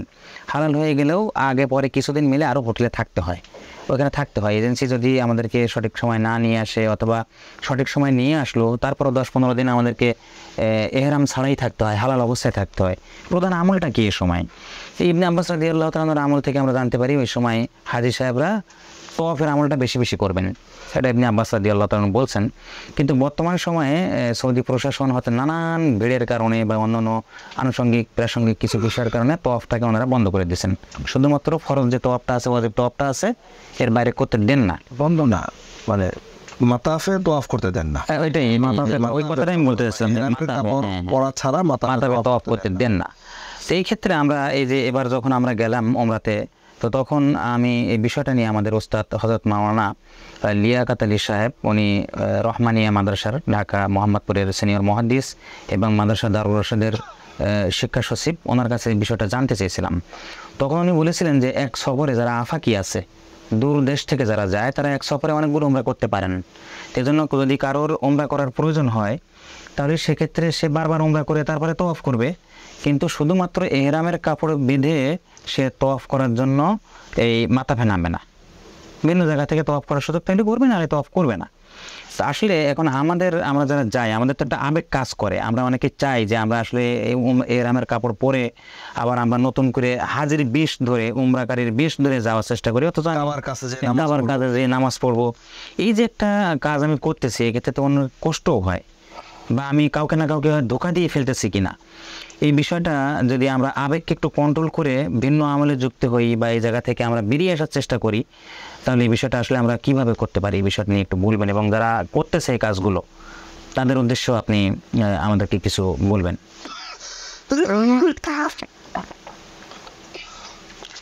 এখানে একটা গুরুত্বপূর্ণ বিষয় নিয়ে আসছেন। এই ব্যাপারটা যতটা যেমন গুরুত্বপূর্ণ, ব্যাপারটা একটু স্পর্শকাতর কারণ এখানে একটু মাসালার ব্যাপার আছে। তো আমি এই ব্যাপারটা নিয়ে সন্দিহান ছিলাম এবং আমি বেশ কয়েকজন ওলামা ইকরামের সাথে আলোচনা করেছি ব্যাপারটা নিয়ে। তো আমি দুই ধরনের মতামত পেয়েছি বর্তমানে। এক ধরনের আলেম যারা বলছেন যে আসলে সৌদি সরকার যে ব্যাপারটা যে নিয়মটা এখন নিয়ে এসেছে, এই নিয়মটা মূলত করোনার পর থেকেই তারা চালু করেছে। হ্যাঁ। তো এই নিয়মটা তো আসলে মানে সোজা কথায় হাজি বান্ধব নিয়ম না এটা। না, যখন করোনার পূর্বে যখন এই নিয়ম ছিল না, তখনও যে পরিমাণ ভিড় মাতাফে হতো, এখনো সেই পরিমাণ ভিড় হয়। কারণ এটাকে যে কোনো সময় তারা চাইলেই কন্ট্রোল করতে পারে, যে এখন আর ঢুকতে দিব না, আমি মাথা ভরে গেছে এখন আর ঢুকতে দিব না। এখনো কিন্তু সেটাই করছে, যখন মাথা ভরে যায় তখন কিন্তু আপনি চাইলে এহরামের কাপড় পরেও ঢুকতে পারছেন না। তো তাদের যুক্তিটা হচ্ছে যে যেহেতু এই নিয়ম তো মানে সৌদি সরকারের হাজি বান্ধব কোনো নিয়ম না, তো তারা বলছে যে এহরাম অবস্থায় শুধু আসবেন। এখন একজন মানুষ দূর দেশ থেকে আসছে, সে কাবাকে দেখবে, কাছ থেকে দেখবে, সেখানে মাথা ফেসে তওয়াফ করবে, তার এই আবেগ, এটাকে বাধা দেওয়ার অধিকার তাদেরকে কে দিল? তো সেই হিসাব দৃষ্টিকোণ থেকে তারা বলছেন যে কেউ চাইলে এই ক্ষেত্রে যদি এহরামের কাপড়টা পরে যায়, কাপড় পরিধান করে যদি সে তওয়াফ করে, আশা করা যায় যে এটা ধোঁকাবাজের মধ্যে পড়বেন, এটাকে ওজর হিসাবে ধরে নেওয়া যায়। এটা একটা দৃষ্টিকোণ কিছু ওলামা ইকরামের। আর যারা কিছু ওলামা ইকরাম অধিক তাকওয়ার জায়গা থেকে বলছেন যে না, এটা যেহেতু তারা নিষেধ করে দিয়েছে, তো এখানে এহরামের কাপড় পরে সেখানে যাওয়া মানে প্রশাসনকে একটু ধোঁকা দেয়া বা এরকম ব্যাপারটা আছে। আল্লাহর ঘরে গিয়ে আমরা সর্বোচ্চ সতর্ক থাকি। আর উপরে পাঞ্জাবি নফল তওয়াফের জন্য তো সরকারের কোনো যে আইন আছে, আইনকে ভঙ্গ করার কোনো দরকার মানে এটা আমরা কোনো সিদ্ধান্ত দিচ্ছি না বা আমি ওভাবে বলছি না। দুইটা মতামতকে আমি সামনে রাখছি, যার যেটা পছন্দ হয়। যে যেহেতু নফল তওয়াফ, সেহেতু আমাকে এখানে সর্বোচ্চ সতর্কতা অবলম্বন করাই উচিত। আর তওয়াফের সুযোগ তো একবারে নাই। আমি যদি দোতলা তিনতলা থেকে করি, তাহলে কিন্তু আমি পাঞ্জাবি পরে সুন্দরভাবেই আমি আমার পোশাক পরেই তওয়াফ করতে পারছি। একটু কষ্ট হবে, একটু দূর থেকে তওয়াফ করতে হবে, এই যা। আর আরেক দল ওলামা ইকরামের মতামত তো হচ্ছে যে হ্যাঁ, এটা সতর্কতার জায়গাটা, কারণ কেউ যদি তার আবেগকে কন্ট্রোল করতে না পারে, সেক্ষেত্রে কিছু ওলামা ইকরাম কিন্তু বলছেন যে না, ঠিক আছে, এখানেও যাওয়ার সুযোগ আছে, আমাদের মনে হয় এটা ধোঁকাবাজির মধ্যে পড়বে না। তো এরকম যে ব্যাপারটা, যেহেতু দুই ধরনের কথাই আসছে, তো এটা আমি মনে করি যে দর্শকদের হাতে আমরা ওলামা ইকরামের মত ছেড়ে দিচ্ছি। যার যে মাসলাক পছন্দ, সবচেয়ে নিরাপদ হয় যে আপনি একজন বিশেষ করে সবসময় আপনার দৈনন্দিন শরীর মাসালাগুলো যার পরামর্শ নিয়ে চলছেন, আপনি তার পরামর্শ নিয়ে আপনি কাজগুলো করেন, এটা সবচেয়ে নিরাপদ আর কি। আলহামদুলিল্লাহ, গুরুত্বপূর্ণ দিক নির্দেশনা শুনতেছিলাম মুফতি নাজমুস সাকিব হাফিজাহুল্লাহর কাছ থেকে। এই পর্যায়ে আমরা সর্বশেষ আমরা খুব কাছেই চলে এসেছি, আমাদের অনুষ্ঠানের শেষের দিকে চলে এসেছি। আমরা সর্বশেষ জানতে চাইব আমাদের অতিথি মুফতি সুলতান মাহমুদুর রহমান সাহেবের কাছে। এর আগে আমি একটা কথা বলি, আল্লাহ রসুল সাল্লাল্লাহু আলাইহি ওয়াসাল্লামের একটি ঐতিহাসিক হাদিস আছে হাজিদের ব্যাপারে। রসুল সাল্লাল্লাহু আলাইহি ওয়াসাল্লামের যে উমরা যারা করতে যান তাদের ব্যাপারে, এই যে এদের সুসংবাদ হিসেবে আল্লাহ রসুল সাল্লাল্লাহু আলাইহি ওয়াসাল্লাম বলেছেন, আল উমরাতু ইলাল উমরাতি কাফারাতুন লিমা বাইনাহুমা, যে একটা উমরা যদি কেউ করে আর এর পরবর্তীতে 1 বছর 2 বছর 3 বছর পরে বা একটা গ্যাপ দিয়ে আবার একটা অন্য উমরা কেউ করে, তাহলে সেই ক্ষেত্রে 2 উমরার মধ্যেখানে যদি আমাদের কোনো অন্যায় অপরাধ হয়ে যায়, আমাদের কোনো গুনাহ হয়ে যায়, তাহলে সেগুলো আশা করা যায় আল্লাহ পাক রব্বুল আলামিন তাকে মাফ করে দেবেন। ঠিক এমনিভাবে ওয়াল হাজ্জুল মাবরুরু লাইসা লাহুল জাযাউ ইল্লাল জান্নাহ, রাসূল সাল্লাল্লাহু আলাইহি ওয়াসাল্লাম বলেছেন যে হজ্জে মাবরুর, আল্লাহর কাছে গৃহীত হজ, আল্লাহর কাছে মাকবুল হজ যেটা আছে, এর প্রতিদান একমাত্র শুধুমাত্র আল্লাহ জান্নাতই দিয়ে থাকেন। এই জন্য আমরা যারা হজ করি, আমরা যারা উমরা করি, আল্লাহ তাআলা রাসূল সাল্লাল্লাহু আলাইহি ওয়াসাল্লামের জবান মোবারক থেকে একটা সুন্দর ঘোষণা আমাদের জন্য আছে, নিষ্পাপ হয়ে যাওয়ার, গুনাহমুক্ত হয়ে যাওয়ার জিন্দেগির একটা ঘোষণা আমাদের জন্য আছে। পরকালে আল্লাহর কাছ থেকে বিরাট বড় প্রতিদান, যেটা জান্নাত, আমাদের আশা আকাঙ্ক্ষা সেটাও পাওয়ার আছে, সুসংবাদ আছে। এই জন্য একজন হাজি সর্বশেষ যখন হজ করে ফিরে আসবেন, যখন তার কাবা ছেড়ে আসতে হচ্ছে, বাইতুল্লাহ ছেড়ে আসতে হচ্ছে, তারপরে হলো আরাফার যে স্মৃতি বিজড়িত জায়গাগুলো, মুজদালিফার জায়গাগুলো, মিনা, জামারা, এই জায়গাগুলো যখন সে আমল করতে করতে কিন্তু একটা আবেগ উৎপ্লুত হয়ে গেছিল, সেই জায়গাগুলো থেকে সে যখন বিদায় নিয়ে চলে আসতেছেন, তখন আসলে তার কি নিয়ে আসা উচিত, এখান থেকে আমি কি নিয়ে আসলাম, মানে তার মাকসাদ ছিল কেন সে হজে যাচ্ছে, আর সে আসলে সে মাকসাদ পূর্ণ করে কি নিয়ে দেশে আসতেছে, এবং পরবর্তী জিন্দগিটা সে আসলে কিভাবে কাটাবে, তার কিভাবে চলা উচিত, বিষয়টা নিয়ে আপনি আমাদেরকে আলোচনা করবেন। ধন্যবাদ। ইসলামের 5টা স্তম্ভ, এর মধ্যে হজ হচ্ছে সর্ব উঁচু স্তরের একটা আমল। এটা হচ্ছে প্রেমিক এবং প্রেমাস্পদের মধ্যে সর্বোচ্চ পর্যায়ের ভালোবাসা বহিঃপ্রকাশের একটা অন্যতম কর্মপদ্ধতি। যারা আল্লাহ সুবহানাহু ওয়া তাআলাকে ভালোবাসেন, আল্লাহকে দিল থেকে মহাব্বত করেন, মনে প্রাণে তার জন্য নিজের জীবনকে উৎসর্গ করতে প্রস্তুত থাকেন, তাদের জন্যই মূলত আসলে আল্লাহ তাআলাকে তো দেখা যাবে না, কিন্তু আল্লাহ তাআলার ঘরকে কেন্দ্র করে তার নিজের আবেগ অনুভূতি প্রকাশ করা একটা অন্যতম মাধ্যম হচ্ছে হজ বা উমরা। তো বাকি হজের মধ্যে আল্লাহ সুবহানাহু ওয়া তাআলা এবং উমরার মধ্যেও এমন যে বিধানগুলো রেখেছেন, আমরা যদি এগুলোর একটু ইতিহাসের দিকে তাকাই তাহলে দেখবো যে সবগুলো কাজই আবিনা ও নবীনা হযরত ইব্রাহিম আলাইহিস সালামের স্মৃতি বিজড়িত কাজের সাথে সম্পৃক্ত। জি, আল্লাহ রাব্বুল আলামিন ওনার কোরবানিগুলোকে এত কবুল করেছেন যে কিয়ামত পর্যন্ত ওনার সেই কাজগুলোকে আমাদের জন্য এখন ইবাদত বানিয়ে দিয়েছে। সুবহানাল্লাহ। তো এখান থেকে আমরা একটা মেসেজ নিতে পারি যে আমাদেরও যদি কোনো কাজ আল্লাহ রাব্বুল আলামিন কবুল করেন, হতে পারে যে আল্লাহ রাব্বুল আলামিন এটাকে এখন তো আর নতুন করে ইবাদত বানানোর সুযোগ নেই, কিন্তু এটাকে কিয়ামত পর্যন্ত মানুষের কাছে কোনো না কোনোভাবে এটাকে তিনি বলা যায় যে জাগ্রত রাখার জন্য, স্মরণীয় করে রাখবেন।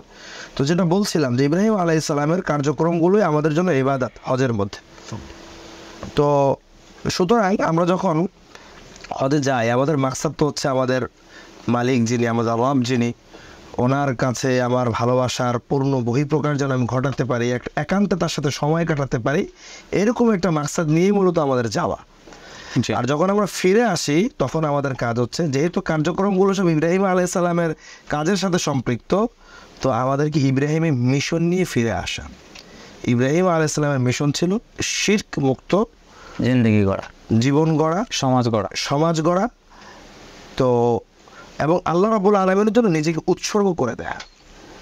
তো সুতরাং আমরা যে সমস্ত হাজী সাহেবরা হজ করে দেশে ফিরে আসবো, আমাদেরকে এই মিশন নিয়েই আসতে হবে। রাসূলুল্লাহ সাল্লাল্লাহু আলাইহি ওয়াসাল্লাম উনি ইব্রাহিম আলাইহিস সালামের মিশন নিয়েই কাজ করেছেন। জি, হয়তো কিছু পরিবর্তন এসেছে।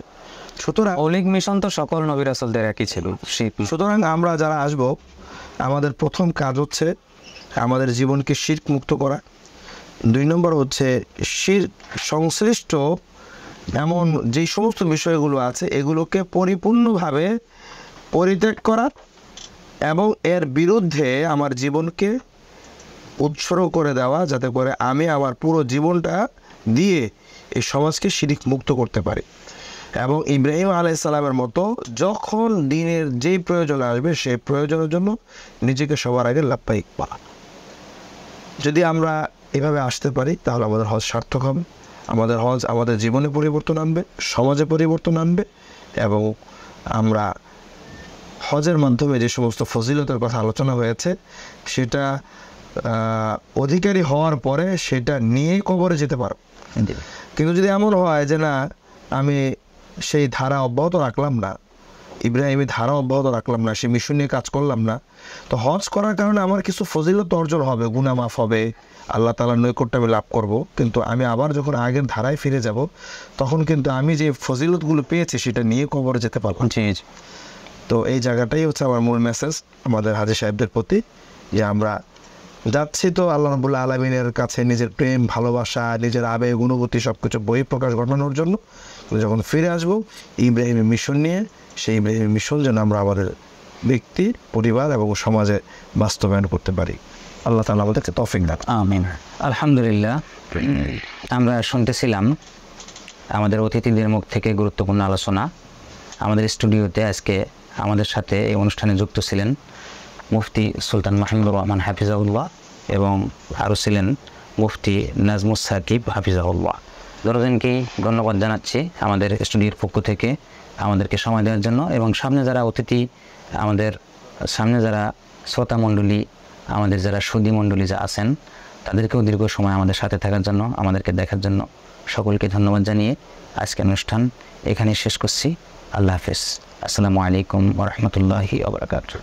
একটা কথা ওই যে তো বললাম না, সমস্যার কথাটা আপনি জিজ্ঞাসা করবেন, সমস্যা তো অনেকগুলো হয়েছে, আপনি জাস্ট শুধু আমার একটা প্রশ্ন করেন, একটা উত্তর দিব, ওই উত্তরটা সবার কাজে লাগে, এটা পরে আবার ইয়া করে দিয়ে মানে কোথাও ঢোকাই হয়ে গেছে, এটা ঢোকাই দিবে, হ্যাঁ দিয়ে হবে। আলোচনা তো অনেক আছে, আমার মাথায় খালি আলোচনা এখন গিজ গিজ করতেছে। জাওয়ামিউল কালিম বলে যে এমন একটা কথা বলেন যে এটার মাধ্যমে আমাদের সব সমস্যাগুলো খুব সহজে সমাধান হয়। সে কইতে না পারলে তো বোঝেন না, অতিথির ভিতরে গিজ গিজ করতেছে এখন সমাধান। হ্যাঁ আমরা হজের সময় অনেক সমস্যার সম্মুখীন হই, তা আমরা আসলে সংক্ষেপে আমরা খুব সুন্দরভাবে আমাদের যে সমস্যাগুলো সামনে আসে সেগুলো থেকে আপনি আপনার মুআল্লিমের ইসের থেকে বলেন, অভিজ্ঞতা থেকে বলেন। আপনি যেহেতু বারবার বিভিন্ন মানুষকে নিয়ে, নানান জেলার মানুষকে নিয়ে, নানান এলাকার মানুষকে নিয়ে যাওয়া আসা করেন, সমস্যা তো অবশ্যই সামনে আসে। তো সেগুলো থেকে সংক্ষেপে বেঁচে আসার বা একটা মূলনীতি স্বরূপ আপনি আমাদেরকে কিছু দিক নির্দেশামূলক আলোচনা করেন। ধন্যবাদ। এটা তো আসলে আমার জায়গা থেকে বলা অনেক কঠিন, যেহেতু হাজী সাহেবদের খেদমতে আমি আছি। এখন কথাটা বললে অনেকেই ভাবতে পারেন যে আমি আমার পক্ষ থেকে কথা বলছি, আসলে দিন শেষে যার যার আমল তার। জি জি, এবং আমরা পয়সা যারা খরচ করি, এই পয়সা আমরা আমলের জন্যই খরচ করি, এবং আমাদের সবারই ইচ্ছা থাকে একটা বিশুদ্ধ হজ বা ওমরা করেই যেন আমরা দেশে ফিরে আসতে পারি।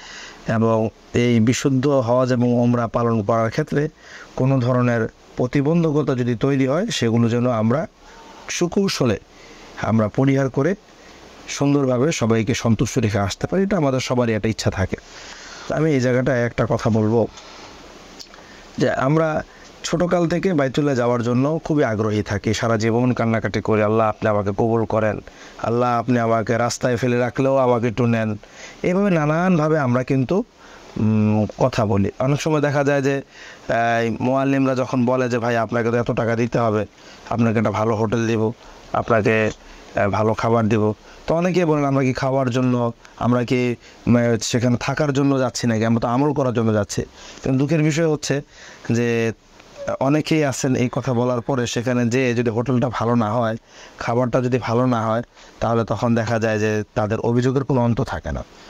সেই জন্য আমি সকলের কাছেই বিনীতভাবে একজন মুআল্লিম হিসাবে না, একজন হজ ওমরার খাদেম হিসাবে না, বরং আপনাদের মতোই বাইতুল্লাহর মুসাফির হিসাবে আমি আরজ করতে চাই যে আমরা যদি বাংলাদেশ থেকে একটা পণ করি যে এই সফরে যত কষ্ট হবে সেটা মুআল্লিমের ইচ্ছায় হোক কিংবা অনিচ্ছায় হোক, এজেন্সির ইচ্ছায় হোক অনিচ্ছায় হোক, সৌদি প্রশাসনের ইচ্ছায় হোক অনিচ্ছায় হোক, আমাকে যেহেতু আল্লাহ রাব্বুল আলামিন বাইতুল্লাহ নিয়ে গেছেন, আমার কোনো অভিযোগ নেই, ব্যাস আমার কোনো অভিযোগ নেই। আমাকে মুআল্লিম বাড়িতে রুমের জায়গা দেয় নেই, নিচতলায় জায়গা দিয়েছে, রাস্তায় জায়গা দিয়েছে, অথবা বাথরুমের সাথে জায়গা দিয়েছে, এসি ভাঙা, হ্যাঁ, অথবা ফ্রিজ নষ্ট, অথবা টিভি নেই, নানান ধরনের অনেক দূর, এই নানান রকমের যে সমস্যাগুলো, হোটেল কেন্দ্রিক, খাবারের মধ্যে এই চর্বি বেশি, খাবারের মধ্যে তরকারি বেশি, ঝোল বেশি, এই যত রকম বিষয় আছে, এই সবগুলো জিনিসকে যদি আমরা শুধু একটা কথার পেছনে ফেলতে পারি যে আমাকে আল্লাহ সুবহানাহু ওয়া তাআলা নিয়ে আসছেন, আমার কোনো অভিযোগ নাই। কত মানুষ বছরের পর বছর স্বপ্ন দেখে সেই স্বপ্ন মুখে ধারণ করে দুনিয়া থেকে বিদায় নিয়ে চলে যায়, আমাকে আল্লাহ তাআলা নিয়ে আসছেন, আমার কোনো অভিযোগ নেই।